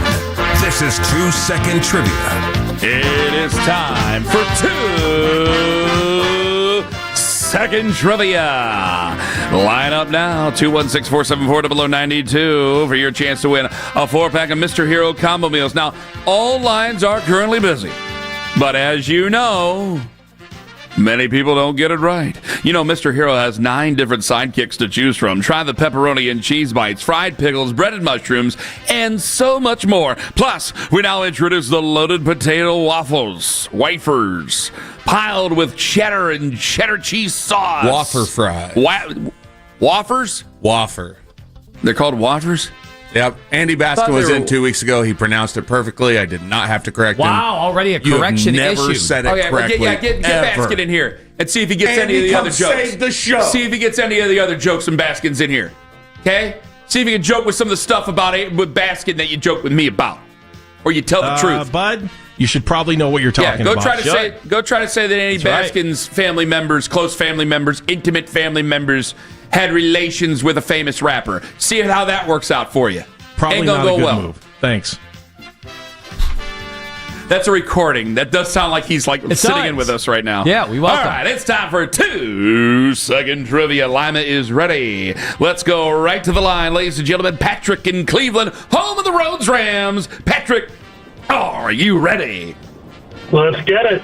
Lima, take it away. All right, we just went over this not 20 minutes ago, but who is the interim head coach of the Tennessee Titans? No idea. Already a tough one from Lima. I like where this is headed. We go now to Jay in Cleveland, home of the John Marshall Lawyers. Jay, are you ready? Yes, indeed. Lima, take it away. Who leads the Browns in wide receiver yards this season at 254?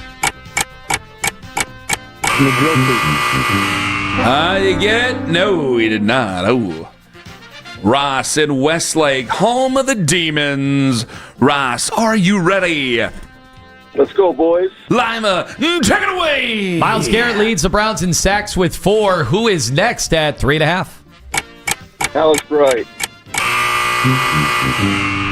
We are off and we are running. Q in Cleveland, home of the Collinwood Railroaders. Q, are you ready? Let's do it. Lima, take it away. It wasn't always pretty on Saturday, but Ohio State dominated Illinois. Can you tell me the cherished, tradition-rich trophy they play for? No, it's not the I think that's what Utah and Utah State play for. Andrew in North Ridgeville, home of the Rangers. Andrew, are you ready? Yes, let's go. Lima, take it away. All right, which Browns assistant coach actually coached up one of the Senior Bowl teams this season? Bubba Ventrone? Yes! Finally, ladies and gentlemen, Andrew is in the barn. All right, I'm feeling it. I think we might have a winner Andrew, here. your chance to eat some free Mr. Hero 4-pack of combo meals. You can share it. You can keep them all for yourself. It's up to you if you win. Andrew, are you ready? Let's try it. Lima, take it away. What meal of food did Ken's wife Liz try to whip up out of Joe Thomas's Wagyu beef? Was it spaghetti? Oh, no! That would have been great. And the game continues. Kevin in Cleveland, home of the Glenville Tarblooders. Kevin, good morning. Good morning, gentlemen. Lima, take it away. Ohio State looking for their 11th straight win over Wisconsin. Who's the Badgers head coach? No idea. That Joe Thomas is going to have to provide money for the buyout for? That's why he starts all the businesses. He's literally got a place called Buyouts. Lima and I end up just Buyouts being beef. with the beef. Lima and I are just patsies in his plan to resurrect Badger football. We don't even know it. Lima, a graduate of Ohio State, is feeding into his own competition. Steve, Soylent Green is people. Steve in Doylestown, home of the Chippewa Chips. Steve, are you ready? Showtime.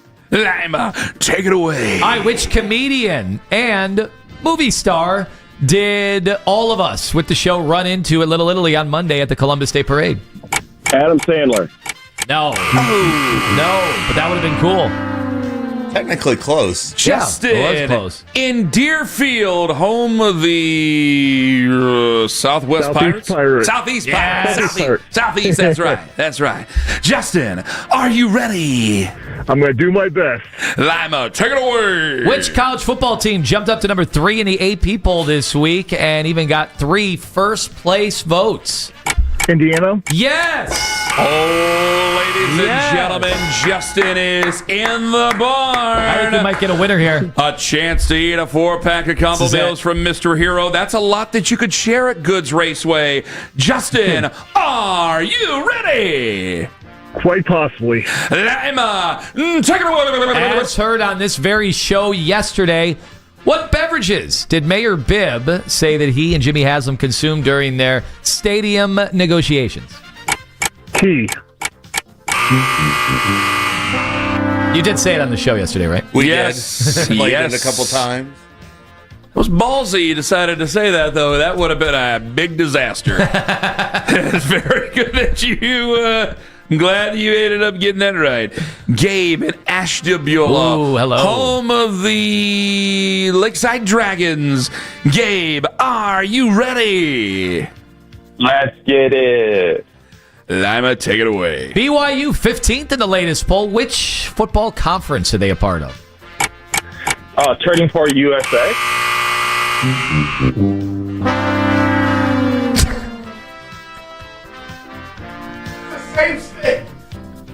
Sean in Sheffield, home of the Brookside Cardinals. Sean, good morning. Owen caught it.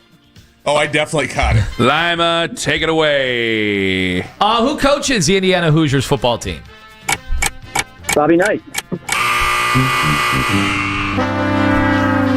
Is what this coach is doing... I believe he believes that's who coaches. Is what this coach is doing more impressive than what Bobby Knight did? I was so distracted by the Ignatius reference that I was like, wait, Bobby Knight did? Oh, no. Bobby Knight is no longer with us, and he coached the basketball team. Yeah.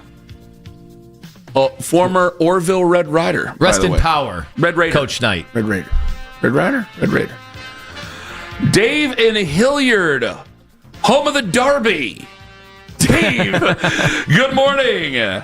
Good morning, Ken. We're Davidson Wildcats. I'm sorry. Davidson Wildcats. I beg your pardon. I brought up your chief rival. I apologize. Hopefully you win. Lima, take it away. Which wide receiver for the Cleveland Browns retired yesterday after 3 seasons? David Bell. Yes. All right, here we go. I got so used to hitting the dump that I had to keep. I had to remind myself. Here we go. We got it. Dave, it's your chance. I hope you win. This is a winner. Are you ready, Dave? I'm ready. Here we go. Tone Master General Tone Loke. Tony, Tone. Take it away. Give me the Browns wide receiver who leads the NFL with drops right now at 7. Gary Judy. Ladies and gentlemen, a winner. A winner. Giving him free throws there at the end. Dave. Sometimes that's what these games come down to. Congratulations. Gotta hit the free ones. You won 2-second trivia. You get a 4-pack of Mr. Hero combo meals. How does it feel, Dave? This is what I've dreamed of my whole life. I have so many people to thank.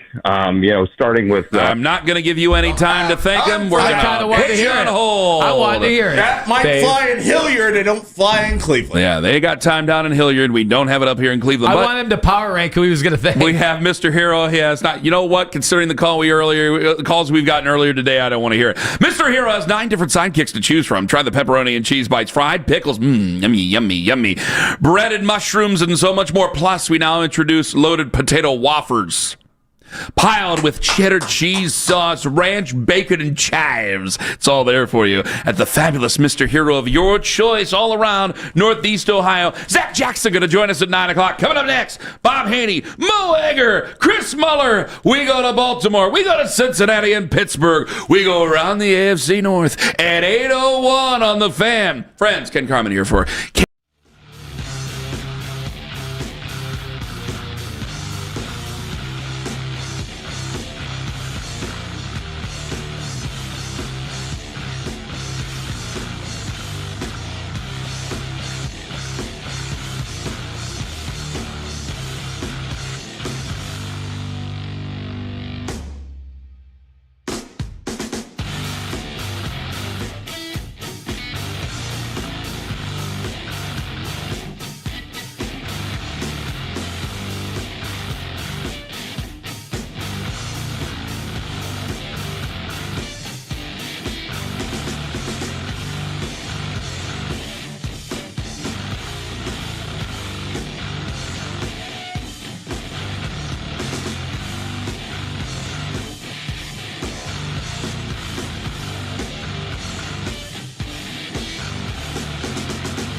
game since 2017, and the Dodgers now lead the series 2-0. Don't miss the Browns preview show tonight, 7 o'clock, right here on 92.3 The Fan. From the University Hospital Sports Desk, I'm Jeff Thomas. Catch Afternoon Drive with Nick Wilson and Jonathan Peterlin live on YouTube each and every weekday from 2 to 7 p.m.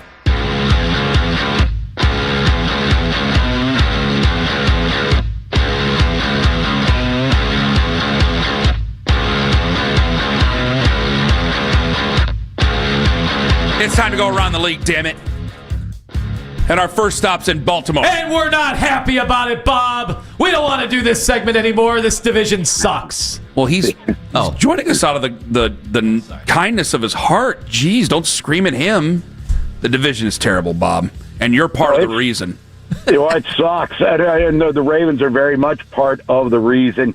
At least I've seen that the odds makers are getting it right where the Steelers are finally the favorites to win it. But, it's DEFCON 2 in Baltimore, and everyone's praying for Lamar to come back against the Bears. And to be honest with you, even if he does or when he does, their defense is so bad, they're not going to stop anybody. They're spiraling down, very Orioles-like beginning to the Ravens season here. Can Zach Orr show his face around town right now? Not really, but he was meeting with the media yesterday. But John Harbaugh's had his back the entire time. Now, he was the hand-chosen replacement for Mike McDonald, now the head coach in Seattle.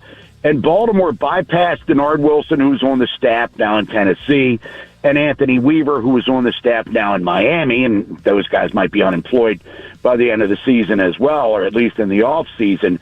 But Zach Orr had never called plays before at any level, and got off to a terrible start last year. They brought Dean Pease in as an advisor, air quotes, and after the bye, they had the best defense, or one of the best defenses in the NFL heading into the playoffs. Chuck Pagano's been on staff since minicamp, and everyone's chiming in and wanting him to take over. But the Ravens secondary's been terrible this season. Now, it might be a byproduct of the pass rush being awful as well, but there's really no quick fix solution. They can't get to the quarterback. They can't stop the run. Other than that, everything's great. How much can be solved with guys coming back from injuries, including, obviously, Lamar? Well, Lamar will help the offense immensely because Cooper Rush has been dreadful. And Eric DeCosta gave him $6 million in the offseason to come in and win games like this. Lamar's been healthy for 2 years. And then he's down with the hammy as they were getting blown out in Kansas City. Figure Rush could at least get a split. Houston and the Rams both at home. And they get housed in both games, and his quarterback rating was in the 40s. They brought Tyler Huntley in the fourth quarter, probably too late to try to salvage that thing. But Lamar will at least give a jolt to the offense because Rashad Bateman's been a non-factor. Isaiah Likely, he missed the first few weeks, non-factor. Mark Andrews has had one good game. Zay Flowers fumbled twice on Sunday. Lamar just being there helps the cause, but the O-line's been absolutely unacceptable. I mean, this guy's been sacked 15 times, and he hasn't played in 2 games. Bob Haney, 105.7 The Fan in Baltimore. When should Shedeur Sanders start for the Cleveland Browns? Hey, look, I'm digging Gabriel. And who's the rookie tight end? Yeah, well, I mean, I'm not watching it every play, but I am. The tight end that they drafted this year, he looks like a keeper, and I've always been a fan of Junkins going back to his Ohio State games. But, I mean, you would know better than me. I'd give Gabriel another start. Pittsburgh had his number last week, of course, with 6 sacks. But, maybe after that, I guess. I don't know. Who's the MVP of the league right now? I'm going with Danny Dimes in Indianapolis. Ooh. And they're 5-1, and if it ain't him, it's Jonathan Taylor, because he's helping them look good, too. Bob Haney, 105.7 The Fan in Baltimore, as the Baltimore Ravens get set to take on the Chicago Bears. No, they're not the Chicago Bears. Where the hell am I on this? Where am I, Tone? What happened here? They'll play somebody else. It's not the Bears. They're on the bye. Good God. Yeah. I think they play the Bears after the bye. Play the Chicago Buys. Dean Pease, but does Dean poop? Mo Egger, ESPN 1530 in Cincinnati. as the Bengals get set to host the Pittsburgh Steelers on Thursday Night Football coming up tomorrow night. Mo, can Joe Flacco save this ship, or is the Bengals season donezo? It's donezo if they lose on Thursday. I think the difference between 3-4 and 2-5 is massive. At 3-4, look, at least the Steelers are kept from running away with the division, right? Opens the door, if not for Cincinnati, maybe for Baltimore. I guess I'll say it, perhaps for Cleveland. I don't think so. If the Bengals are 3-4, I think the schedule eases up a little bit. You start to talk about, okay, can they tread water until mid-December, and is Joe Burrow going to come back, and can they make a run? At 2-5, I think we're going to start talking about who they may trade at the deadline. And so this game is massive. If you watch the Bengals in the second half against Green Bay, I think you saw, you know what, there's something to build upon there, right? They protected Joe Flacco. He threw to the open guy. Look, the quarterback play they were getting from Jake Browning was beyond atrocious. And so Joe Flacco was acquired to do one thing, throw the ball to an open Jamar Chase, which Jake Browning couldn't do. Joe Flacco did do it. Now, they're getting a step up, I think, in competition, at least defensively. Cincinnati's defense, they're swapping guys in and out, making adjustments on the fly. They haven't been able to stop anybody all season long, but they weren't beating anybody with Jake Browning. I'm not convinced they're going to beat the Pittsburgh Steelers on Thursday, but there was at least a in the second half of that game that has fans feeling optimistic. Yeah, I thought it looked very similar to some of what was happening in Cleveland with Flacco. I saw some terrible drops. I saw, your tackles get beat right off the line of scrimmage, and those plays are not salvageable with almost anybody, but certainly not Joe Flacco. So is there reason to believe that maybe he could keep you guys in this thing? Maybe, yeah. Look, I viewed the game against Green Bay like a preseason game. They weren't going there and winning. 14.5-point road dogs with a quarterback that, they just got on the practice field for the first time on Wednesday. So to me, what that was use that game to give him game reps with the guys he's going to be throwing to. I think at the end of the day, it comes back to the offensive line. This offensive line got Joe Burrow hurt. This offensive line has been atrocious all season. They have they have nothing even resembling a running game. Now, I thought in the second half, the offensive line held up well. Micah Parsons was not a factor. And if you keep Joe Flacco upright, Jamar Chase is going to get open, T. Higgins is going to get open, and Joe's going to get him the football. And, he at least didn't make the just back-breaking mistakes that Jake Browning made in the 3 starts that he made. Now, there was a lot in that game that you go, okay, well, first of all, they had 3 opportunities to give Joe Flacco the ball down to score, and the defense got beaten every single time. It's a completely unreliable unit there. If you're banking on this offensive line giving good pass protection across the course of an entire game, I think that's a fool's bet.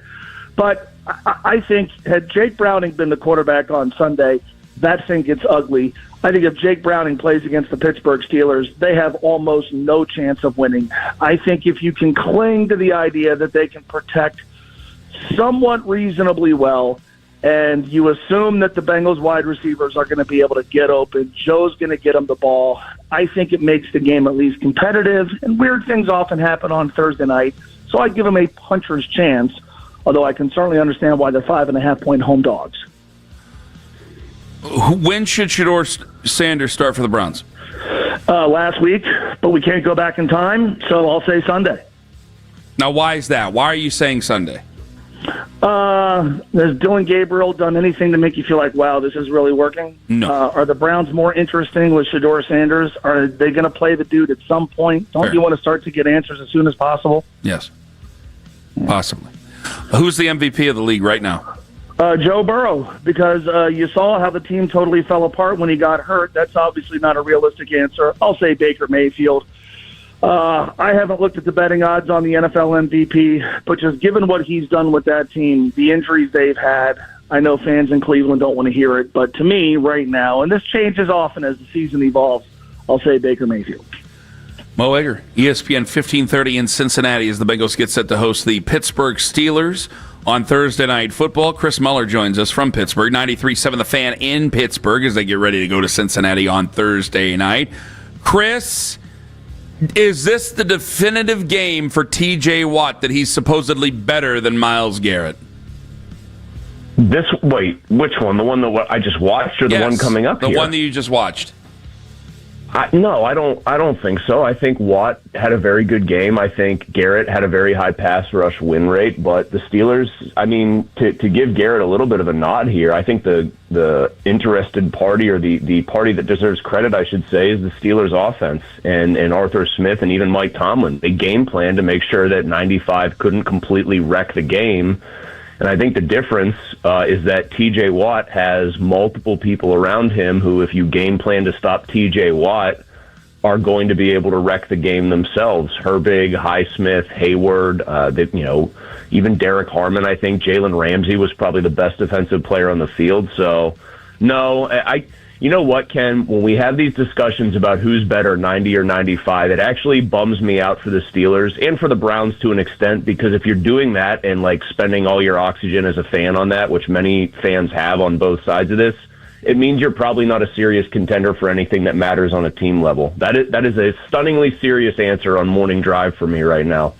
Chris, did you have a better feeling for the Steelers' success before or after the decision came down that it would be Dillon Gabriel? I had a better feeling for their success after the decision came down, because Tomlin, does have a good history. I think not as necessarily elite as Dick LeBeau did when he was here, but pretty close, of just putting rookie quarterbacks in a blender. Now, I thought Gabriel was pretty good against the Vikings, but there was one, I thought, key difference in that game.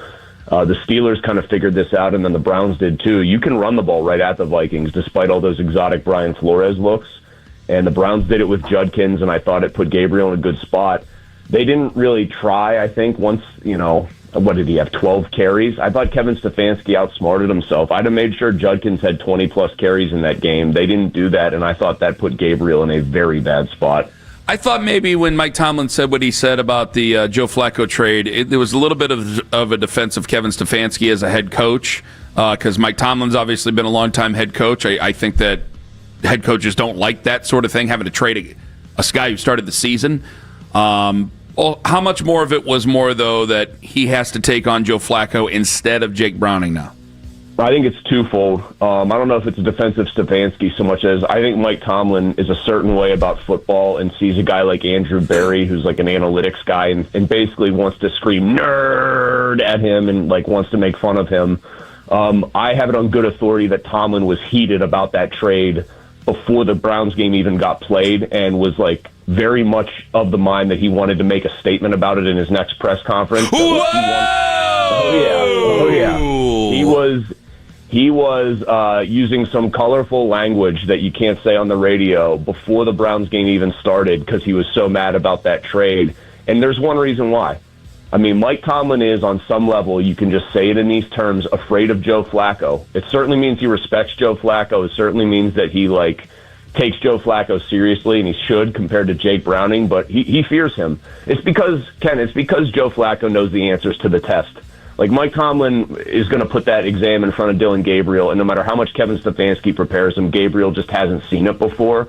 Joe Flacco has. He started more games against the Steelers than he has anybody else other than the team that now currently employs him, and he's done reasonably well. He's 11-11. He's thrown more than twice as many touchdowns as picks. Mike Tomlin knows one thing. If he was seeing Jake Browning in this game, he could pretty much confuse Jake Browning and probably force a couple turnovers just on scheme. With Joe Flacco in there, it is a very simple equation. Either his pass rush gets home regularly and kind of makes it ugly for Joe, or if Joe is standing there somewhat well protected all game, he's going to find Higgins, he's going to find Chase, he's going to get Chase Brown the ball, and this is going to be a close game, if not a loss, flat out for the Steelers. And Tomlin knows that. When would you start Shedeur Sanders if you were the Browns? I'm with Mo. I'd start him now. I didn't see much of anything from Gabriel. It looked like they had Gabriel on like the Kenny Pickett game plan, where they didn't really trust him to do anything, and they were giving him, throws in the flat, trying to move him around. It's an entertainment product. I've heard you boys talk about that. That's the truth. Put him out there, see what he's got. If he really stinks, go back to Dillon Gabriel. What are you exactly sacrificing? Who's the MVP right now? Baker. Okay. It's Baker, man. Look at him. That 14-yard run to convert on 3rd and 14 when they were clinging to a 1-point lead is like one of the best plays I've seen all year in the NFL. Maybe going back a couple of years. It's just, that's why people, That is why people who don't have a dog in the fight with him find him very easy to root for, plays like that. Is that like me with Curt Cignetti? Like, there are people who hate Curt Cignetti, and I'm like, I love him. I think he's fun. Yeah, I mean, listen, I don't think Tomlin likes Mayfield. He, like everybody else, had a shot at him, and he, I think, wanted no part of him because that rubs him the wrong way. I'm an unbiased, I'm not like some Tampa Bay Buccaneers fan my whole life. I watched that play, and I'm like, man, if that dude was my team's quarterback, he would be unbelievably easy to root for because, I mean, you don't say too much about quarterbacks, but he's got that dog in him, and he's really good.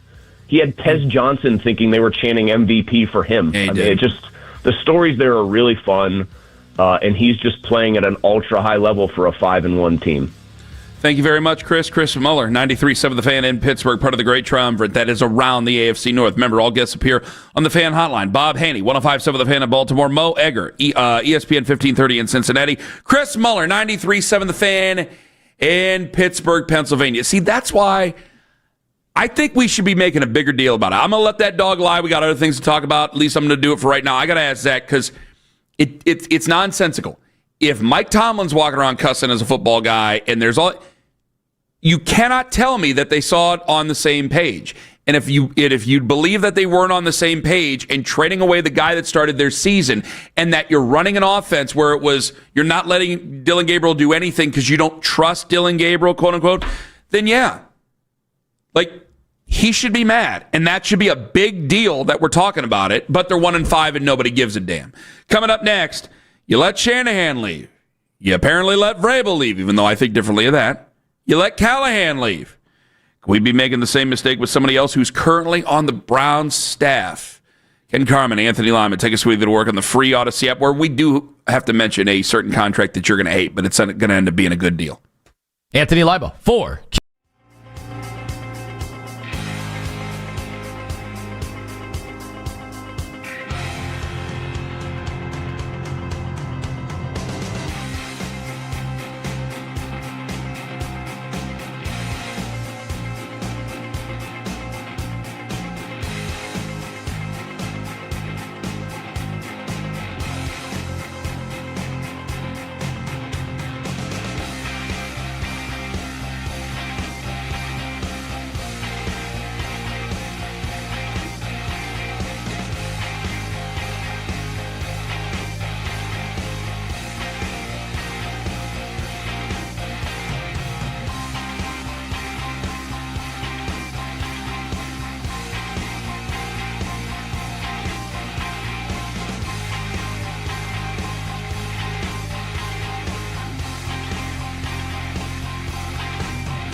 988 can help. Sponsored by the Adams Board.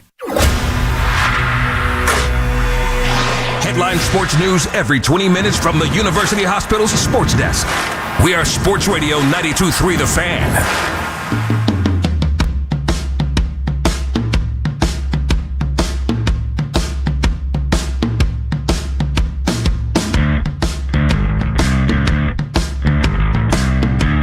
Hey, real quick, we're going to get to a football thing here in just a second.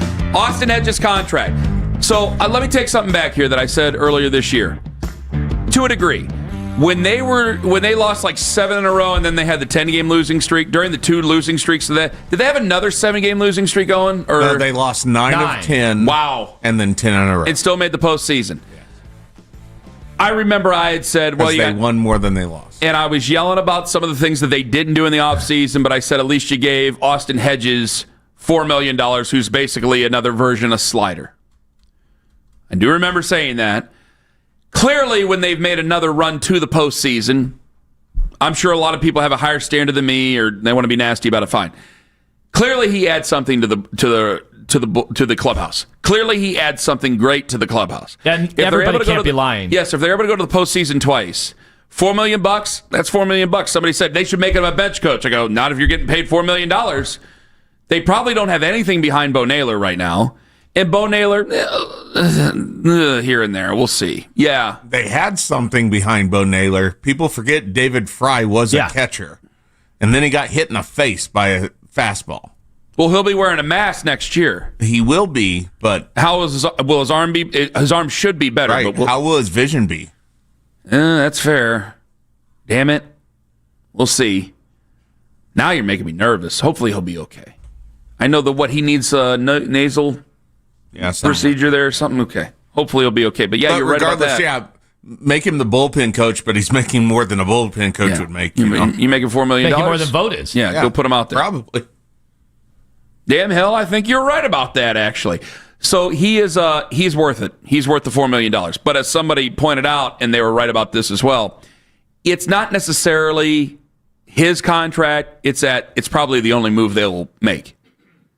Maybe a one-off here or there somewhere of minor circumstances, but it's like the only move that they're going to make. And it's like, yeah, that's why you get mad. That's why I was mad during the 10-game losing streak. That's why you get mad during those tough times. Zach Meisel has written that, at least in communicating with, not just their press conference stuff, but kind of in talking to them behind the scenes. Like he actually thought, he's been very critical, obviously, of their spending, and he thought that they definitely could have spent more. Like he refuted me talking about the local TV deals. He's like, no, they can. He kind of made it sound like he thinks they actually will. Now, that's not going to get them, like, the payroll's not going to go up because they're playing so many young guys that actually the payroll is slated to come down because they have so few guys under contract anyway. But he thinks they will go out and bring in some free agents, which obviously they did not do the year before. That'd be nice, but again, I you can wish in one hand, and it's been the history of that baseball team for a long time. If they do what you're talking about, their payroll's like barely $60 million next year, or like 55. Like they kind of have to spend. They better spend at least 20. But at the same time, do I want to spend just to spend? No, because that doesn't get you anything. Like somebody made up the thing about Francisco Lindor in the mentions when I said it and I did it this morning before the show. And I was like, I don't know. I think right now the Guardians could do a very fine job of defending themselves against that contract when they're the ones who made it to the postseason. Say what you will about the AL Central compared to the NL East. I understand that to some degree. But, man, you got one team that both teams were able to make their championship series last year, if I'm not mistaken. And you also have a team here with the Cleveland Guardians who made the postseason last year, and the Mets had nearly a historic collapse last season. They've had other really historic collapse, but that was a big collapse on a team that he was a part of. So also, I think the Guardians would defend themselves on that. Also, Hedges, 11 games in September. Remember, they needed them all. 267 batting average. And in the lone playoff game, he did draw a couple of walks. Guys, that's Ted Williams. That's his version of Ted Williams. That's Austin Hedges. Coming up at 9 o'clock, Zack Jackson. So because this is germane to what we're about to bring up here. Go ahead and say what you were going to say. It's 2 walks against Skubal, by the way. Not about Skubal, but go ahead and say what you were going to say about that. So I've seen this video circulating. It was one where Aaron Rodgers went on that bootleg and summoned the powers from about 8 years ago, showing some mobility. He dumped it off, and it was a big gain to keep a drive alive. And people were noting, oh, crap, there were only 10 guys on the field. And they thought that was indicative of just terrible coaching all the way around. And I said, yeah, it's bad. It's never good when you only have 10 guys on the field. But I made the comment to Ken, I'm like, I figured even NFL teams, every NFL team, there was a moment in time in a season where they only have 10 guys on the field. And you said, no, 12 guys, so. Yes, not 10. I think a lot of times it's much more prevalent to have 12. Now, you can ask Zach. Zach's a football guy. He knows these things. Any football guys listening, text me. I'm putting out the bat signal. I would feel it's much more prevalent to come out of the huddle with 12 because I think guys are hesitant to come off the field because they're nervous they're coming off the field and nobody's substituting for them. Because I think to a lot of teams and to their fan bases, 10 is almost a mortal sin. Like, we didn't talk about the 10 earlier this week, and we should have. And we now will. Like, that's a really, really bad thing. Well, they didn't have it on the broadcast, did they? No, because nobody even noted it's happening that so quick. They're not going to count. Ian Eagle's not going to count out all 11 every single play. There are some the analysts. I'll tell you, like normally, like Ross Tucker is all over that. Like, he's big on substitutions. Well, if you watch enough tape or you just see enough football from the stands, you have a clear vision, especially on defense, of like, yeah, there's 11 there. I know there's 11 there. JJ was probably so fixated on his, on other things that were going on, and probably his brother as well, that he didn't notice it. But I don't remember him ever mentioning it or in their replays. But, is it an indictment? Yes, anytime the substitution Anytime you patterns. have 10 on the field, it's an indictment of you. That's why Marcus Freeman basically lied to the national media right after they lost the game to Ohio State, because he knew that it was a major mistake, and whoever was in charge of making sure there was 11 on the field, which was not him, and he did the right thing by doing that in the loss to Ohio State, he knew that person wasn't going to be able to show their face in town. It cost him a game. Yes, it did. But as you were saying, I think 12 is just the much more prevalent thing. But that is an indictment of coaching. That's an indictment of culture. Absolutely, you're 100% right, because you have veterans who are supposed to know certain situations and what sort of packages they're supposed to be out there. Is that what happens too, though, when your linebacker is a rookie? When you're the guy, they've given him all of the stuff they normally give a Possibly, veteran. was he out there, though? Was he out there in the 10 on the field? Yeah, he's out there. Okay, so if he's out there when it's a 10 on the field, it's not like... He's the green dot, right? Yeah, so, but is he going to scream to the sidelines, get your ass out here? He doesn't take roll every time they, So the other thing, this is a tight set from Pittsburgh. They're all pretty close. It's not like they had wide receivers spread out everywhere. They got 2 in the backfield. They got 2 tight ends. They got 2 receivers who are pretty close to the offensive line. I mean, when you just take a glance at it, it looks like everybody's in the box. Okay. Now they're missing a safety is what it probably appears to be. Yes. Yeah, but I don't know who it was. I'd love to know what's the order of operations here in terms of making sure to see that. I think that you and get to manage to a point, that immediately. This is kiddie stuff we're talking about here. Like at the beginning of a season, I'll have a safety, count them out. Tell me 11. But you get to a point where everybody should be out there. They know who they should be out there. Well, you know your personnel groupings. And that's unless kids. there's injuries. Yes. Were there any injuries that changed up the personnel groupings from anything that they worked on this week? During Was the there game, anything obvious? Not during the game that I remember of. Not during the game or not anything else that I remember of. Yeah, this wasn't a game where Denzel had to leave. But what I'm saying is it makes it that much worse where I'm talking about kid stuff that Owen and I coach compared to grown professionals who are making millions, at least hundreds of thousands of dollars out there. Like it's just unacceptable. It's exactly what it is. Okay, that's what I want to know. I want to know how it is egregious. a terrible error. Because I watch so many games in college and the NFL, and I see it all the time. But you're right. It's probably more that I've seen 12 on the field. And you have to hope that during the game and then in the film session, whoever, I don't know how they take care of their business and discipline, but whoever was supposed to be out there was certainly told that they messed up, depending on the package. I'm looking at this, and I don't see a number 7 on the field. And number 7 has been on the team. Would be Tyson Campbell, who's been on the team for 3 days. Since Thursday. Oh, okay. He showed up. Oh, that's a good catch. Practice. That's a very good catch. You know who would have been out there? Greg Newsom. Who would have lost the game anyway, more than likely. It looks like Ronnie Hickman is up on the wide receiver that's at the top of the screen. And how early does that tape run? Were there any people running on and off the field on both sides? I've not seen the 10. I've only seen the other. I've not gotten to see. I didn't even notice. Like obviously when the offense makes a substitution, now the defense has an opportunity to match it, and the referee will stand over the football. I'd like to know if any of that stuff was going on. I don't know if that's Tyson Campbell's fault. Who knows? Yeah. I just don't see him out there, and I saw him in man. No, it'd be the most explainable one where you're not going to scream at somebody because he's been here for 3 days. Right. So I'm not going to scream at Tyson Campbell for maybe not knowing because he hasn't been here for very long. But the coaches have got to be all over that immediately. They got to be all over themselves. Because they know Aaron Rodgers is going to identify 10. But he's going to be probably the best in the league at identifying 10. You've done it so long, you see it so many times. Again, you have a sense if there's something missing.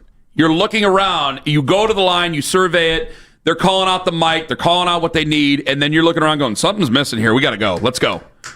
And then you make the call.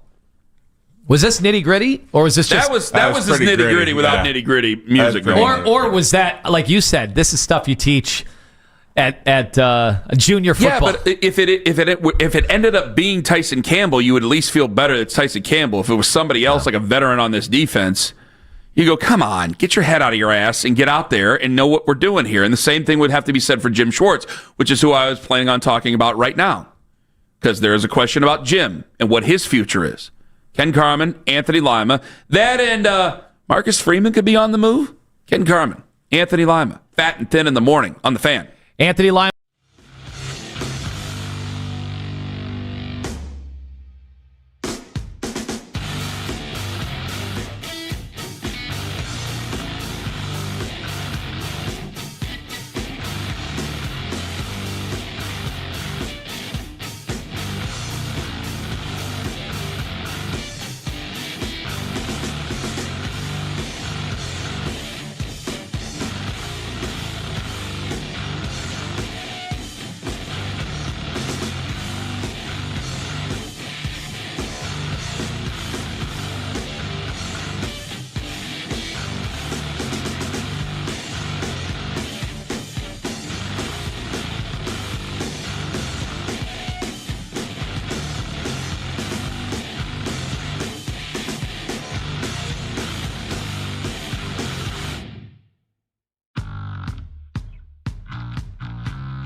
92.3 The Fan has the most local sports talk in town, and you can be a part of it anytime you want. Weigh in on X at 92.3 The Fan and see our hosts make your reaction a part of our shows. Powered by Scheiben Jewelers, Cleveland's premier jewelry store.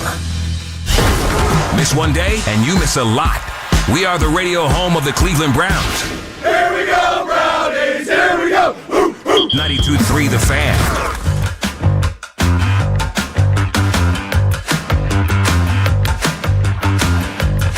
This might come off as diabolical. So, you think if the Browns lose on Sunday, Kevin Stefanski's job is in question, right? Well, they don't see you nodding. I know that a lot more people are on YouTube. You got to say it. Yes. Okay, it's radio. I'm sorry. I didn't mean to be mean-spirited, but, there's a lot of people watching on YouTube, but still. You believe that his job's in jeopardy. If you were to make that decision, do you give Jim Schwartz a whirl? Not because of the experience, not just because of the experience. But did you see that there's Titans situations going on now? The Titans fired their coach. Yeah. And there's been a little bit of talk. Like, they asked Albert Breer about it yesterday on Afternoon Drive. And it's been a bit of a consideration. Like, well, his family's still in Nashville, which I didn't even realize. He came from the Titans. He knows the ownership group, knows the system. Now, he may know the ownership group and go, I ain't going back to that thing. Yeah, nothing to do with it. Because that was my thought with Vrabel in so many ways. Like, Mike Vrabel had to try to help out a situation that became a disaster last year. And I thought, it's like, man, you really gave him an inside look on how things are going right now. Maybe he doesn't want to be here if you were going to do something like that. Plus, I do think that he's loyal to Kevin in certain ways because Kevin brought him in. But we've talked so many times about the one who got away. Kyle Shanahan. People bring up Vrabel. Bill Callahan is an offensive line coach. Nobody said anything about him as a head coach. You want to do it. You want to see what Jim Schwartz gets out of the guys? You're saying just before it? Yeah, because I was gonna comment on whether it would make sense, for him to, look into that if it became available there. And Schwartz got no love, like, for any head coaching openings when he came in and transformed the Browns defense to number one, right? I know what happened in the playoff game against Z.J. Stroud, but he didn't get any love. Perhaps that's why. I don't know. It's just one game. But he got no love. I thought he was going to get head coaching. Some would sniff around Jim Schwartz, and we didn't hear anything resembling that. So he's 59 now. And I think we all know where the Browns are probably going to be after next year as well. So even if he kept the job here, like, you know what I mean? If he had the opportunity, I think he'd have to pursue it if he ever wanted to be a head coach again. He's 59? Yeah. Doesn't look like he's 59. No, not at all. Not at all. But if a lot of us are assuming the Browns aren't going to be great next year, yeah, like this would be your opportunity. What, for him? Yeah. There's only 32 of these, and I don't know that we'll be thinking any better. I don't think he'll become a bigger name. Well, now hold on. Do you think he would have a crack at the Tennessee job? Maybe I wasn't paying full attention. That's what I'm saying. I saw him on the odds. The odds were thrown out there. 8-1, right? Yeah, something like that. But there were like 7 guys ahead of him. But 8-1 still not bad odds. Yeah, if he had a chance to interview for it, he should definitely do it. Well, yeah, obviously. Now, I think if Tennessee was an option, if you had your choice, like, say he was the interim for the rest, say they did something drastic, they fired Kevin, and he were the interim for the rest of the year. Now there's familiarity. I don't know how successful you are. Yeah. Maybe he wouldn't want to be interim or something like that. Maybe that would be part of it. Yeah. You know what? Somebody did. A couple of weeks ago, I talked to somebody who said they thought Jim Schwartz might actually decline if he were offered interim coach. And then it's like, well, who do you go to? Well, because you get a little bit of it. Bubba would be the next one. There's been more. It would probably be Bubba. Because you got to think about the interim classification. For a guy a certain age, you can get the interim stink on you in a way. Where if, like, things don't go well for the rest of the year, like, Greg Williams did a good job the rest of 2018 when he was the interim head coach. That was a good, solid head coaching job. Then we turned out we hired the wrong guy underneath him. But and maybe he wouldn't even have been a great head coach for him. I'm not sure. That's not what I'm advocating. But so many times it's like, if you guys know you're dead in the water and you're just the interim head coach, well, that might just kill your opportunities right there at 59 years old. I don't think being the interim coach of the Browns would get in the way of Tommy Rees or Bubba Ventrone. Not only that, I will tell you this, that somebody like Jim Schwartz, who's been around the league, is respected and everything, if he thinks that ownership, or he would know, if ownership or management dictated some decisions that Stefanski was against, that'd be another reason why Schwartz would be like, I am not. I do not put this on my resume. And that could be pretty telling. Like, if Stefanski were let go, if they were to lose, I knew we're doing a lot of hypotheticals, but whatever. Nobody seems to want to talk about the Miami game. If he were let go, Stefanski... Well, the only conversation people have about the Miami game is if they lose, who has to leave town. Yeah. People that's are true. talking about if they lose on Sunday... People Mike called McDaniel it a loser leaves fired. town match. Yeah, Mike McDaniel... Is that how we want to bill it for the rest of the week? Oh, I've seen it. I wouldn't take credit for it. I've already seen it all over the like internet. that yesterday, yeah. If he were let go, Stefanski, after this game this week, and Jim Schwartz declined to be the coach, then I think that would be pretty telling that there is there's a big fracture, that management, ownership, coach, not on the same page at all. I think you're probably right about that. Because how can I not think that when I told you an hour ago about what I think about, again, you got 2 Super Bowl winning head coaches saying this about your trade. How on earth could Kevin not? I mean, Kevin could, but how would Kevin not feel the same way? You started your season with a guy, the veteran out of everybody. He wanted Kenny Pickett. They traded away Kenny Pickett. You still had Joe Flacco. You just traded away Joe Flacco. By the way, now you're left with nothing. If anybody your wants game to plan say, says that you've not trusted him. The other thing is Dylan part of this, Gabriel, I'm talking about. and I did want to mention this. Everybody said, well, it can't be worse than how Flacco is playing. Guys, that was wrong. It got worse. And I warned everybody it could get worse, and it got worse. What Gabriel gave you on Sunday, I know he didn't have any help, either did Flacco. It was worse. Are you blaming that on Dylan Gabriel? No. I'm just saying it got worse. It did. I warned everybody that it could get worse, and it did. It got worse. 216-474-0092. David in Cuyahoga Falls. You're next up on the Fan. Hello. Good morning to you, fellas. Listen, Stefanski has to go. You know, we had Vrabel on our staff kind of permanent, part-time, and I'm like, we let him go. We should have actually just said, you know what? We got this guy. Let's let this guy go now. The other thing is, 2 other words, is John Gruden. Hold on. Before you get to Gruden, do you think, because we're going to be faced with this, especially in 2 weeks, we're playing New England on the road. We're probably going to be the size of the point spread is probably going to get bigger. Their second-year quarterback is playing really good football. Neither of us thought that Vrabel would have he would have rather gone to New England under almost every circumstance, wouldn't he have? Like, how would you have gotten him? No, I don't. I disagree. He's an Ohio boy.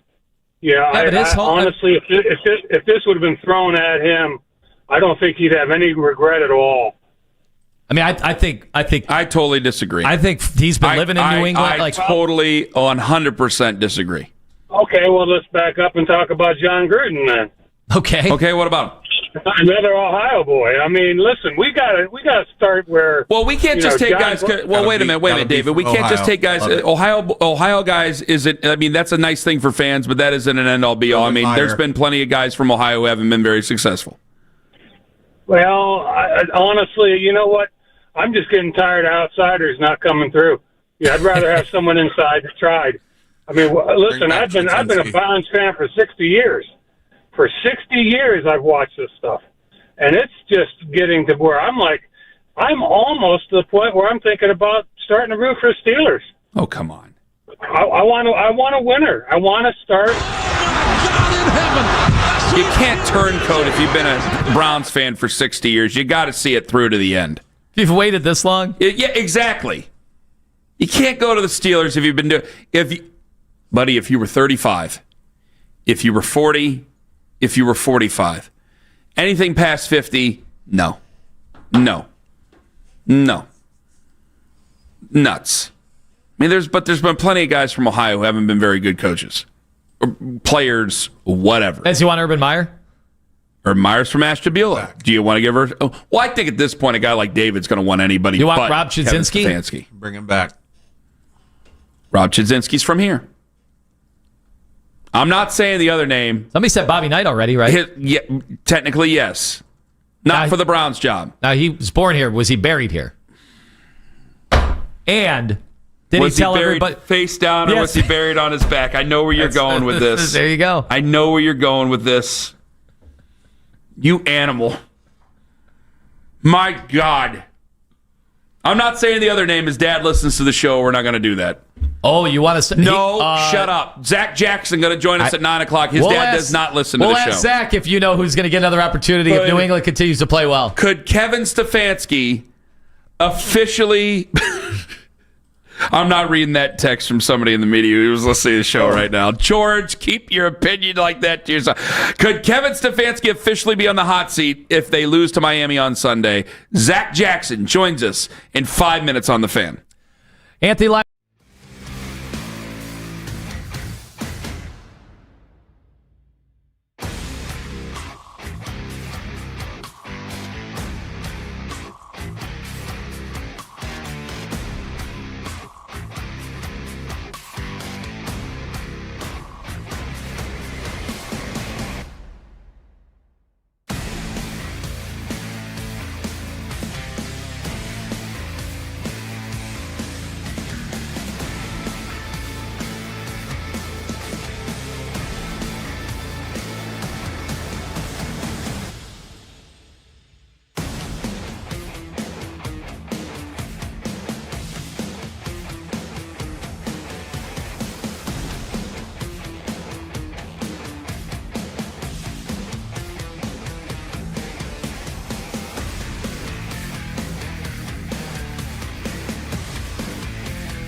I don't understand what was going through his head to call 3 pass plays on the goal line when we have Judkins, we have Sampson. But no, he puts Ford in the backfield who can't run anybody over. He runs straight up and is scared of contact. I would be calling him and firing him during this game right now. This is terrible. We are Sports Radio 92.3 The Fan.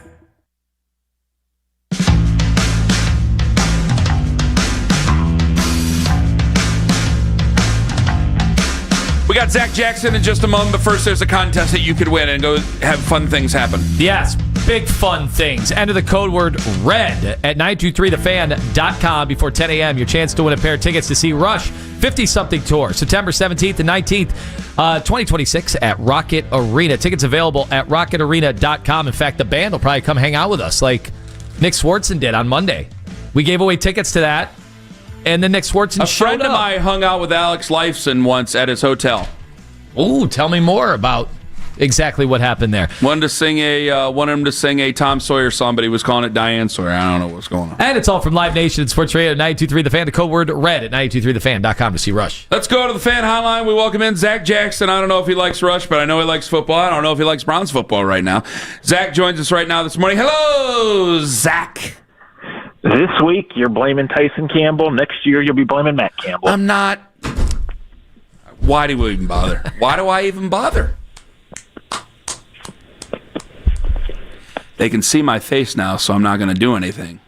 Did I hear in the last segment you said my dad doesn't listen to the show? No, he doesn't. Yeah, he listens to Rizzo. You're right. Come on, Zach, come on. What's your problem?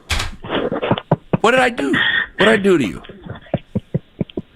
This is like how Pony feels when I just beat him so soundly in every argument, and this isn't even fair. They had me on the morning show in Pittsburgh last week, and I was like debating, like, am I going to pick a fight with Pony? And I didn't. We just talked ball. It was fine. Well, one day you called him an absolute dip bleep on the internet. That was the greatest scouting report made by a Northeast Ohioan in a long time. I mean, it was 100% spot on. I wasn't blaming Tyson Campbell. By the way, I'm glad you brought that up. Thank you for listening to our show. And tell your dad that he's got to get with the times here. Anyway, you heard that clip. I had 2 football guys. One texted me that 10 was worse than 12 on the field. The other one said that 12 was way worse than 10. I want to know, you've been around it. You've been around the movers and the shakers. What do you think? Which is worse? Yeah, I think you get caught every time in the NFL with 12, right? Like back in Manchester youth football, we just used to play with 12 until we got caught.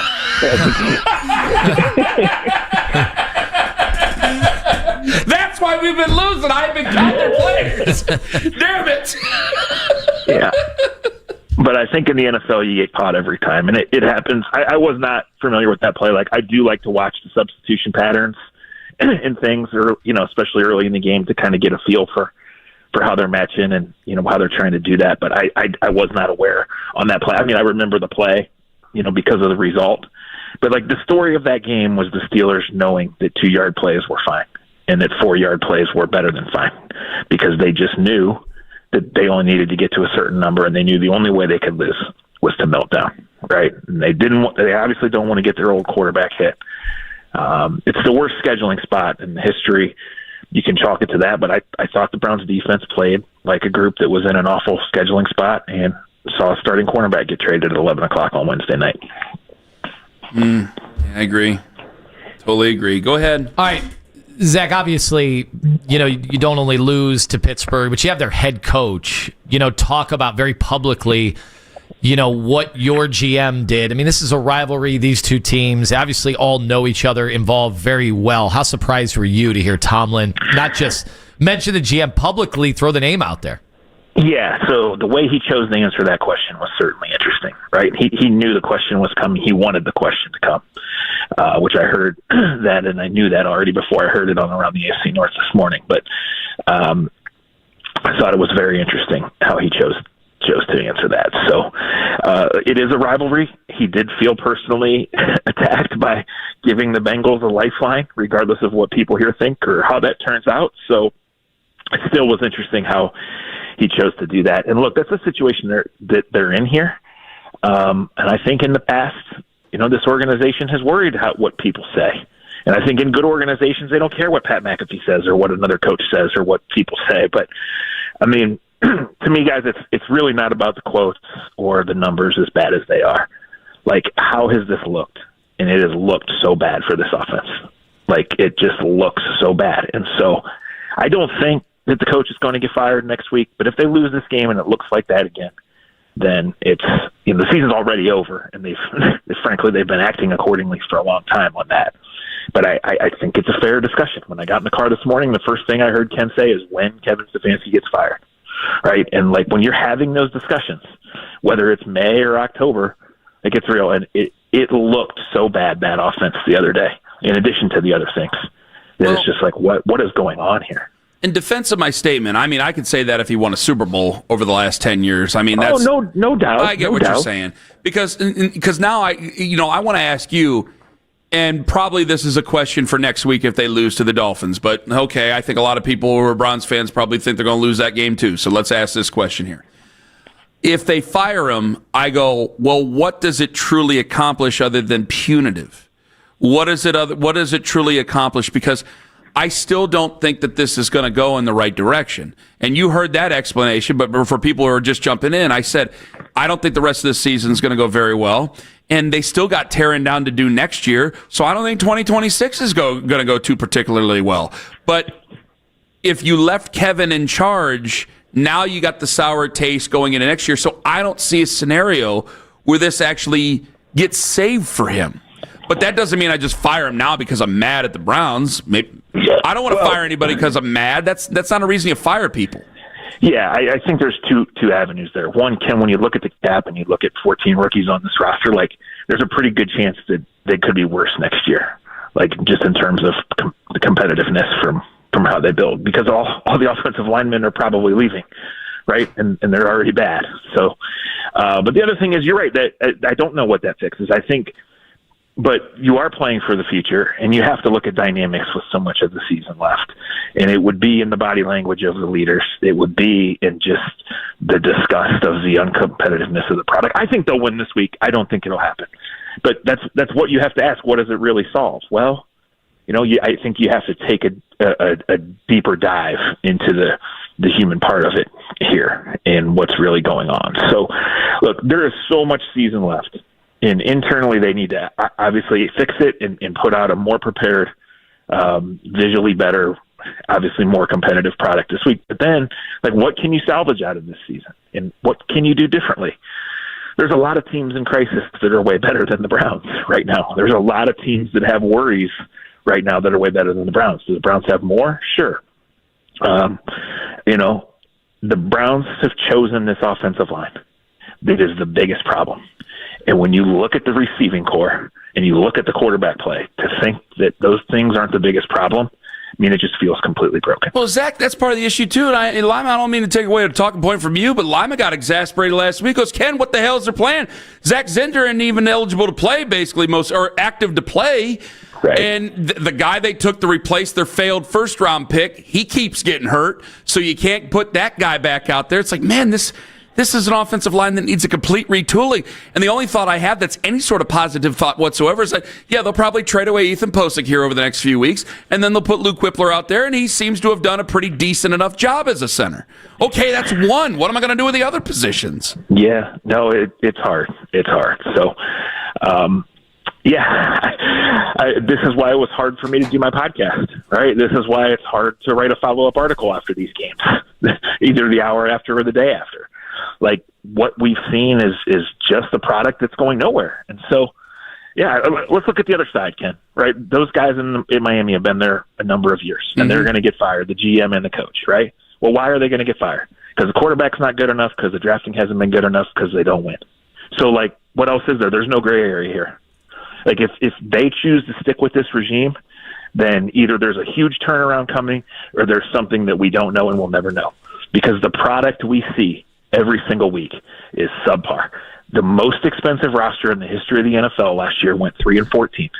This team is worse. And next year, there's no indication of being any better.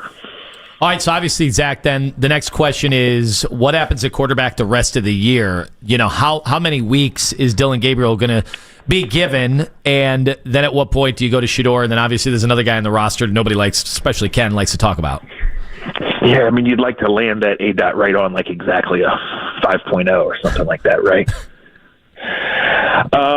No, I think Dylan Gabriel's going to play for the foreseeable future as long as he's healthy. I don't think there's any intention to play Shedeur until a certain point, and I know that there's no chance that Watson is healthy enough until a certain point. So mid to late November is the earliest that he will be cleared to return to practice. And even then, I think there's almost no intention and almost no chance that he gets to the field. But we're still at least a month away from that part coming. So, yeah, it's a great question. And obviously when you made the trade of Joe Flacco, you moved everybody up. Specifically, you went with the two rookies. And we were all surprised that they didn't promote Bailey Zappi. But yeah, I think we will see Shedeur. I've always thought that, but I didn't ever think it would be before December. And so now the circumstances might change that. But unless something else happens, injury or complete, like how much lower can this offense go, right? And like we've already seen the ceiling on Dylan Gabriel. It's not his fault. He has no chance out there based on who's out there, but he also has no chance to be a starting quarterback in the NFL. Even Ken admitted that after seeing 2 drives. I was proud of you, Ken. Thank you. So where do you go? Like Shedeur plays, but is it the Niners game? Is it the Titans game? You know, I don't know that right now because it's October 15th and we're supposed to be talking about the Dolphins game, and no one is because it's that bad. Wait, Zach, are you telling me that the film crew documenting Deshaun Watson's revenge tour, they're going to have to wait, or they're going to be given another 2 months full of video opportunities before this documentary is going to be ready to go? Well, there'll be T-shirts like Baker had before the game in Carolina. I mean, yeah. Deshaun, the earliest he's going to be cleared is mid to late November. That's what I can tell you. And where it goes from there, I don't know. From what I've gathered, and this is correct, there's no motivation by the Browns to get him on the field. But how it actually goes, there's a lot of moving parts. Next Penn State head coach will be. Why did you ask him that question? He's not supposed to answer that. We're talking about the Browns. You think anybody what else cares? is left? What else is left? There's plenty left. I really enjoyed Zach's coverage of football. If they were to let go, shut up. I know what you're doing, and it ain't going to happen. He already had one reference today. There's not going to be another one. All right, Zach. If they were to move on from Kevin, who would be the interim? Yeah, that's a good question. I think you're damn right it is. I think Schwartz would get, and this is all speculation, and this is the part I hate when they're so bad. Mm-hmm. Like everything we do in coverage is talk. You guys talk about it 4 hours a day. What do? You speculate, right? I write 4 articles a week and do 4 podcasts a week. What do? You speculate. I believe he would be given the first shot, and I think if he thought that he would have proper authority, he would take it. I think if he didn't, he would do that. But that's how I feel. That's not anything I know. That's just kind of how I feel. And I think there's only a small possibility that you're exploring that reality 5 days from now. Okay, fine. Now ask him the Penn State question you want to ask him. Well, I mean, based on last week at Dick Stadium, is Mark Carney going to be coaching Kent State or Penn State next year? Hey, it was very good. And what a turnaround. Authored by, the St. Ed's grad. What was the kid's name who returned the kick? DeRealis Clark. Why didn't you say his name? Why didn't you say his name during the broadcast? You didn't know who it was, did you? Because we filmed the Open live. I don't have a spotter. The booth is too small. You didn't know who the hell it was. So I'm looking away from the field as the ball is in the air. And nobody's telling me in my ear who has the football, and I can't see his number because he's sprinting down the field very fast, and my hands are up in the air, and I'm looking around. Who has the football? Because they didn't tell me. Scott, they didn't know who was going to be on return. Zach. Wait, that's your fault, Lima. Because if you go back to the Merrimack game, DeRealis Clark. Yeah, but they didn't use him every time in kick return. They've been platooning the position, and he has 2 touchdowns. Zach, I don't know if your phone did it. I had probably me more than you since I work with him every day. I cannot tell you, I had at least 20 texts, inboxes, whatever going, Hey, there's a bunch of people on the internet like, why did he say his name? Why did he say his name? Why did he say his name? I know why he didn't say his name. I knew why he didn't say his name. Because like he didn't know who was returning. The beauty is, if I could just also help people understand, when you see like Herbie and Fowler, if you notice, there are times where they will show them. Well, the dog points it out for Herbie. They will show him in game, and there's 30 people in the booth, and all of them get spotters. The dog has a spotter as well. They can't even get you a dog in there, let alone a person. A dog. They got 30 people in the booth. You got 30 people in the whole stadium. Right, I get it. You should have some guy in 122 shout out, Darilis Clark. Yeah, that's who has it. That's the guy. That's who has it, announcer. I'll do your work for you. I want to have Darilis Clark on the podcast because, like, who else is named Darilis Clark? But, like, I wasn't expecting to have to do it on October 20th. Just for context, right? I kind of like to see Darilis Clark play some offense. A little more offense. They did have him throw a pass in that game. I will be there on November 4th for Akron. Yes. I am not, come hell or high water, I am not missing that game. What day of the week is that? It's a Tuesday night. I won't be there. Sorry. Is that at Kent? Might Dustin Fox be there? Okay, no more. Don't tempt him. I think it's at Akron this year. But I'm not sure at this current moment. All right. Zach, thank you so much for the time, your candor, and all the laughs. I can't wait till you guys call me back. Many months. See ya.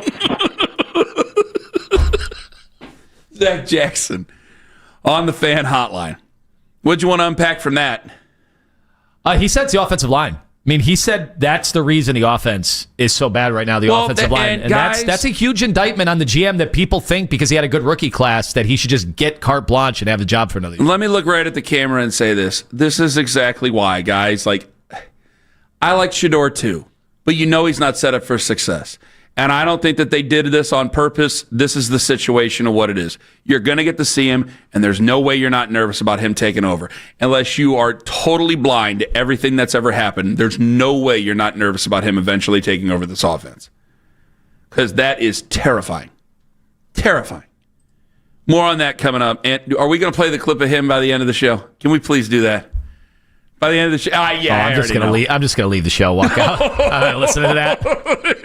Funny thing is, people are like, great call. I'm like, no, it wasn't. I don't have the name of the dude. I got so many people going, what's his problem? Why didn't he name him? Why didn't he say his name? I was sweating. I got the binoculars out. I bumped the microphone with the binoculars trying to figure out.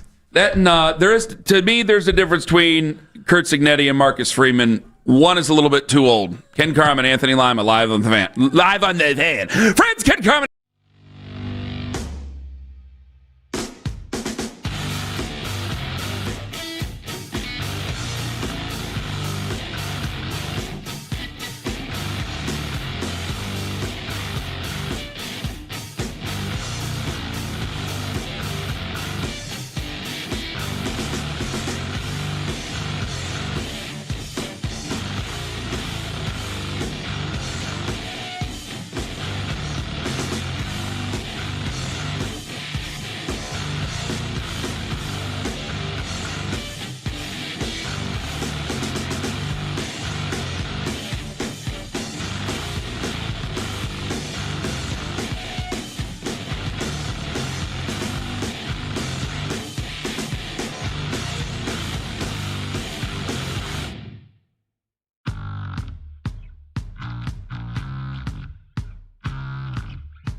the air, and it is retrieved. Here come the golden flashes and a nice burst.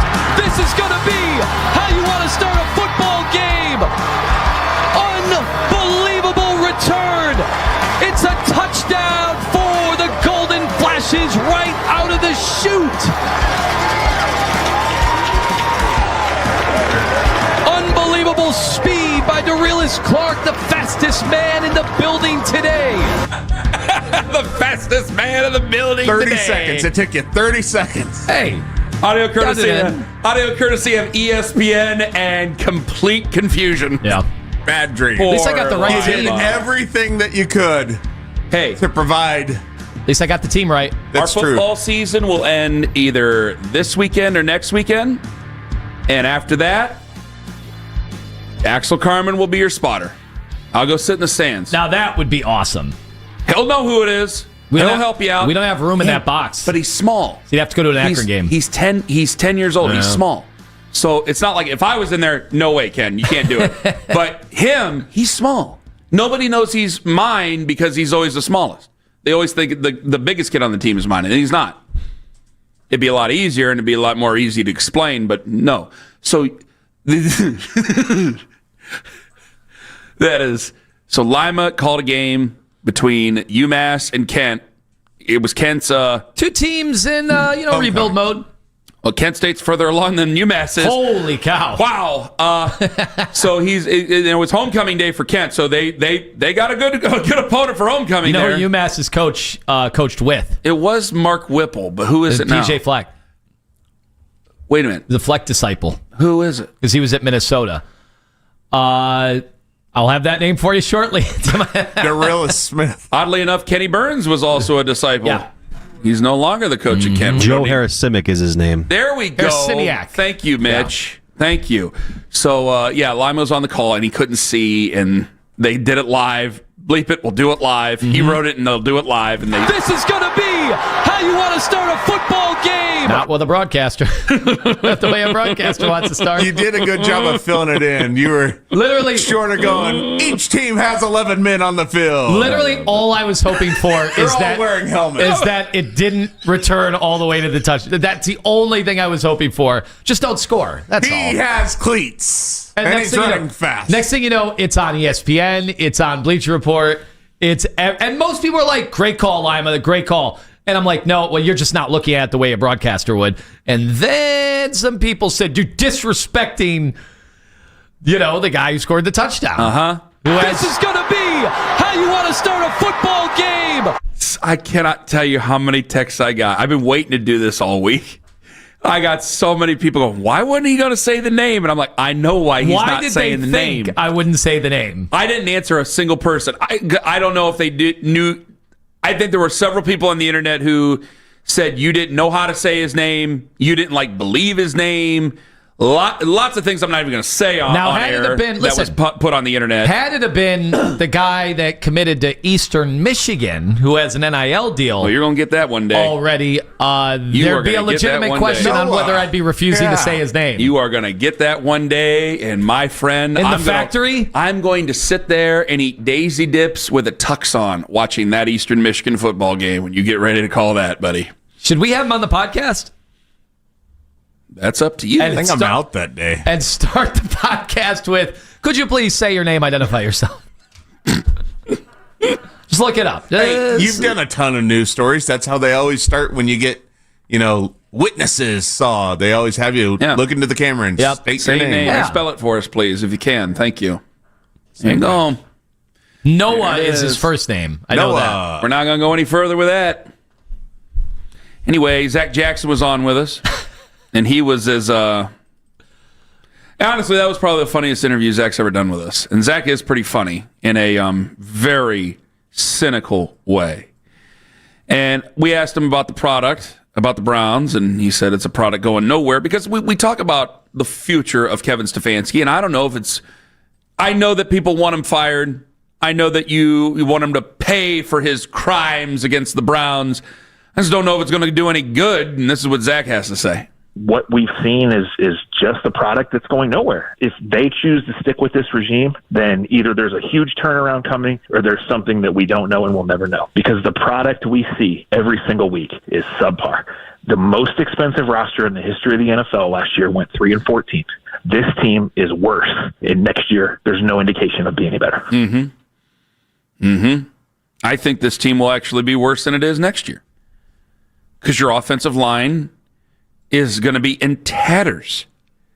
And this is what Zach said later on. Give me Jackson 02 if you can, because this is the whole thing I'm bringing up. I immediately on YouTube, I checked during the break, I was getting killed on YouTube. Why? Killed. Why? Because I told him the truth. Here you go, hit it. To me, guys, it's really not about the quotes or the numbers as bad as they are. Like, how has this looked? And it has looked so bad for this offense. It just looks so bad. The Browns have chosen this offensive line. It is the biggest problem. And when you look at the receiving core and you look at the quarterback play, to think that those things aren't the biggest problem, I mean, it just feels completely broken. Now, for Browns fans, that's a complete indictment on Andrew Berry. So, like, I do believe there's two things that I'm saying here over this last week that a lot of people hate hearing and are yelling at me about and calling me a hillbilly and a dummy and all the other things for it. One, I do think that they will choose or could choose between Andrew Berry and Kevin Stefanski, that it's not a package deal. That I do firmly believe. You don't like hearing that. You know that's part of the truth. The other thing is even the most ardent Shador fan,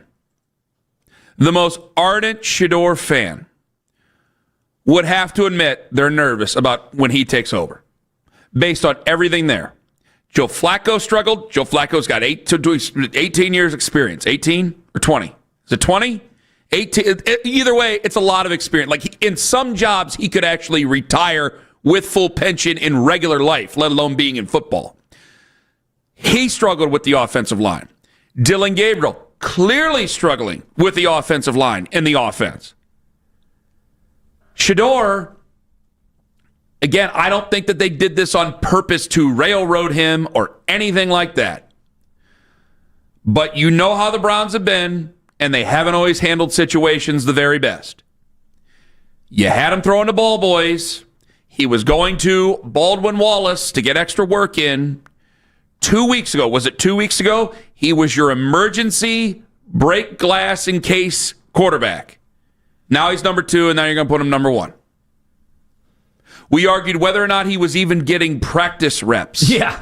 We argued whether or not scout team reps. The Bailey Zappi stuff where people were pounding their chest. I want to know, from some of the national media folks who've kind of used this to their own means. I don't even think some of them. I don't believe they feel that way about Shador Sanders. I got to tell you, I think that there's been some strong stuff that's been said that I question. But either way, the word you're looking for is grifting. Well, I'm not going to say that but there's been certain people like, I've never heard you like this about him ever before. And now all of a sudden, I think the Browns are an easy target because it's their fault. The Browns are an easy target because of their history. And I think that me knowing the Browns, nobody wants to hear me say it because I'm locally in Cleveland. I'm going, guys, they may have messed him up, but they're not doing it on purpose. There's a difference between on purpose. They've had so many plans with the best of intentions that they've messed up. But you've gone to this level. They're not going to do it on purpose. You're telling me that the most ardent person, whether it be in the media or just as fans, you're telling me you have full faith and confidence that he's going to be able to go out there with this Browns football team and go out there and execute at a high level? You're telling me you really believe that's going to happen? You can hope. There's hope and there's belief. There are two different things. I can hope, or you can hope, that Kenny's going to lose a bunch of weight and start taking care of himself. Do you believe that I'm going to lose a bunch of weight and start taking care of myself?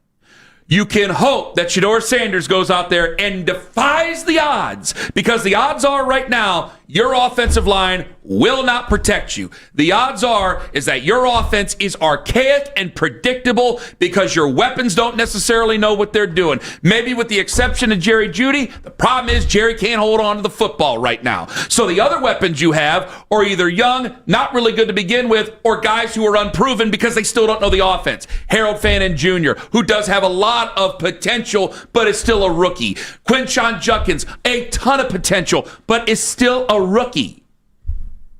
So you don't want to know the truth. You want to deny that. I got people calling me liars here on social media. Okay, you know who. Hey, there's somebody here lying. It ain't me. I ain't lying to you. You're lying to you. You know damn well. I'm not the biggest Shedeur fan in this station. I'm one of the Shedeur fans. I'm not Jonathan. I'm not going to claim that I didn't buy his jersey. I like Shedeur. I love his father. That's all true. But you can't tell me that you have full faith that he's going to go out there and look. So, guys, it's probably going to be even worse because eventually he's going to play for this football team. And if you believe the Browns are going to do Browns things, then the Browns are going to get blamed. And it's going to be bad. So, get ready. I want him to play, but I want him to be ready to play. I want him to have a good situation. And the people who question that go, Ken Wynn is a good situation. Yeah, I know. But there's all these people who are in the NFL who claim that they would know more than me, and I assume that they would know more than me, brother. I would think that. And they decided that they were going to pass on him for 2.5 days. And he'll be put in that fire, and I'm just afraid he's going to get burned by this offense. This is the worst, guys. This is by far the worst offense we've seen since 1999. They at least had some veterans who could try to push the ball down the field. They at least had a guy who was in a air raid offense that could try to push the ball down the field. What is this? What is this? And I know the offense will change when they put him out there, but God, Lord Almighty. But we'll see. Might not be the best thing for him, but we'll see. 216-474-0092. I'm going to get to you guys on this. And what the hell's going on in that valley? Ken Carman, Anthony Lima, take us with you to work on the free Odyssey app where we will be surf-siding with your Cleveland Cavaliers at 9:45 on the Fan. XTENDAV.com. Extend technology.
FDA-approved Ozempic. Learn about the real thing. Talk to your healthcare professional today. Call 1-833-OZEMPIC or visit Ozempic.com to view the medication guide and to learn more about Ozempic. Semaglutide injection 0.5 milligram, 1 milligram, and 2 milligrams.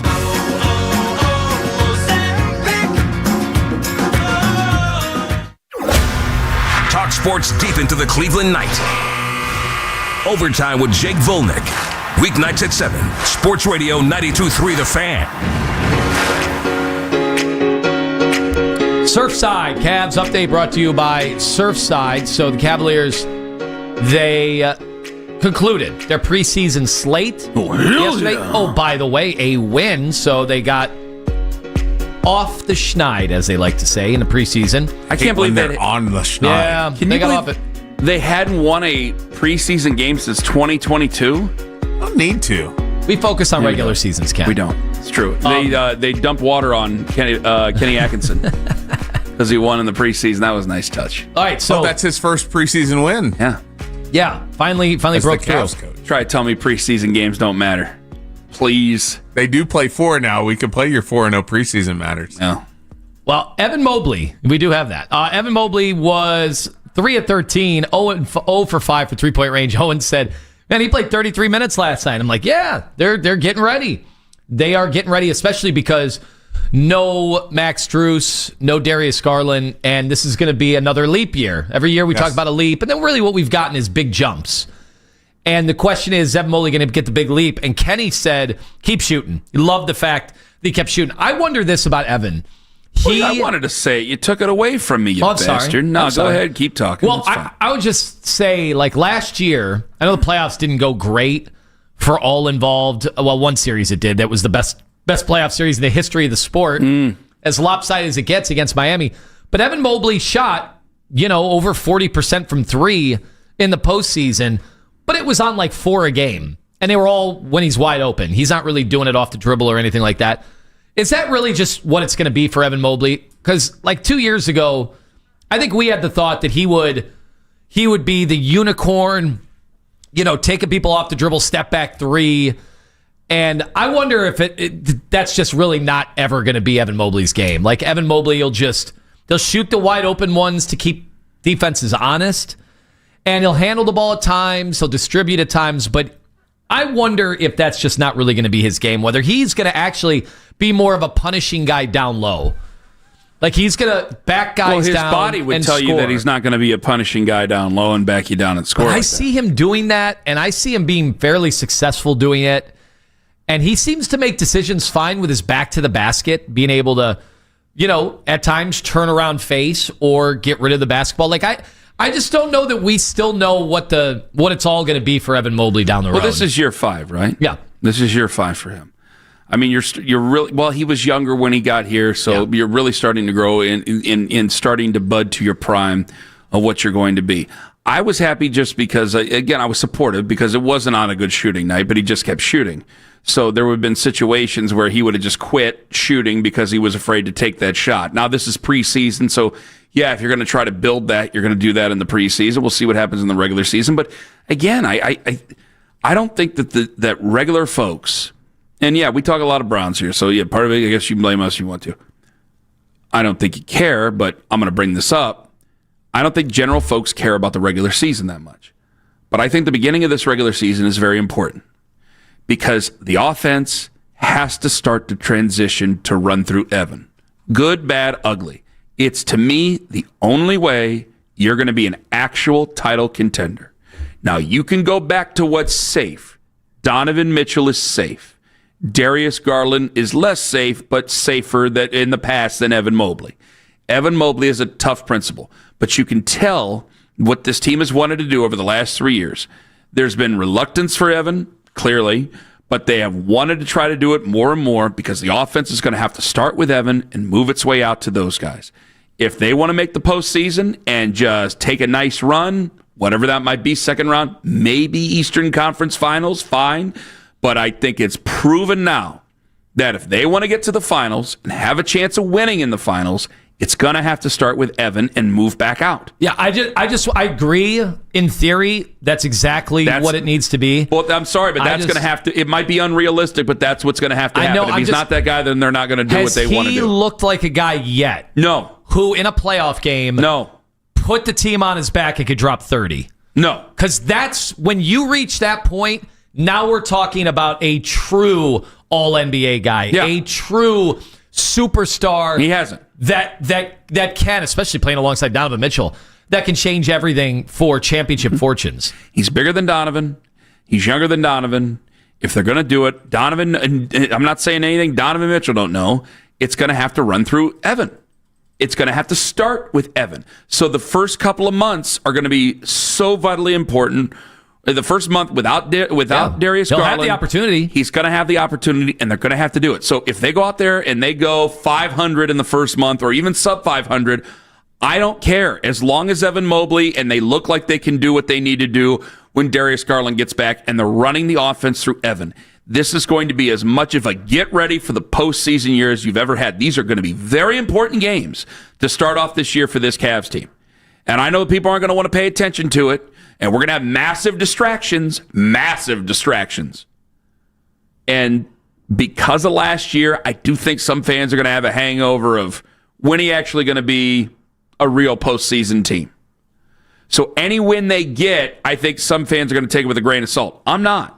Because if they win and that offense is running through Evan, I think that Cavs fans need to keep an eagle eye on the beginning of this season. Because if that offense is going to be running through Evan, I think I might have said Kevin. See, I even got Browns on the brain. Sorry, guys.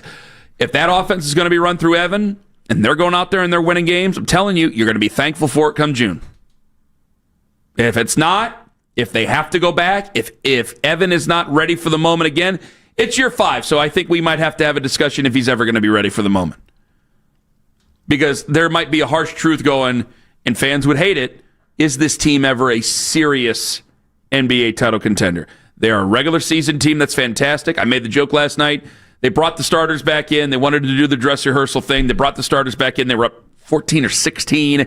He decided to take them out with a few minutes left to go. I go, yeah, that's the dress rehearsal for the regular season we've seen over the last couple of years. Beating teams, beating them handily, up double digits toward the end, throwing other guys in. That's been the regular season. But if you want to be taken seriously, it's going to have to start to go through Evan and work its way back out to Donovan, then Darius. That's a hell of a breakdown we just had. It was. Who's giving you preseason, other than Carter and Justin? Who's giving you preseason breakdowns like that? Especially when you're doing the Surfside Cavs report. Presented by the fine people at Surfside. Yeah. Marcus Freeman really going to go to Happy Valley? I don't think so. I really don't think so either, but I think it needs to be taken seriously. I mean, if Brian Kelly's going to go to LSU, now things have changed a little bit, but do you put Marcus Freeman in the pantheon of elite coaches right now? I think it's kind of. I still think it's difficult. I still think it's difficult to get Notre Dame to a championship game, to a national championship game. There's still restrictions there. You can say NIL all you want. There's still restrictions of Notre Dame. Is that going to be on the show tomorrow, and maybe even on the podcast? I think so. Because I don't think Marcus Freeman would be the idiot some people think he is if he were to go to Penn State. It's still a good school, but are you going to have the restrictions that you might have at other places, especially Notre Dame? Got to consider it. Big thanks to everybody who joined us today. Zack Jackson was hilarious. We'll go with Mary Kay Cabot at 8:20 tomorrow morning on The Fan. Have a wonderful day, my friends. Go Cavs. Go Wine and Gold. Deliver. Hey, sounds good. Where's your entourage now? Cool, I got on the last show. Loser town, loser fans, and you guys are a loser show. This is going to be how you want to start a football game. This is Boomer Esiason with an Odyssey Sports Minute. The surprising Patriots and Falcons had their ducks lined up for game balls as Drake May and Drake London both came up big, and so did the Panthers' Rico Dowdle for the second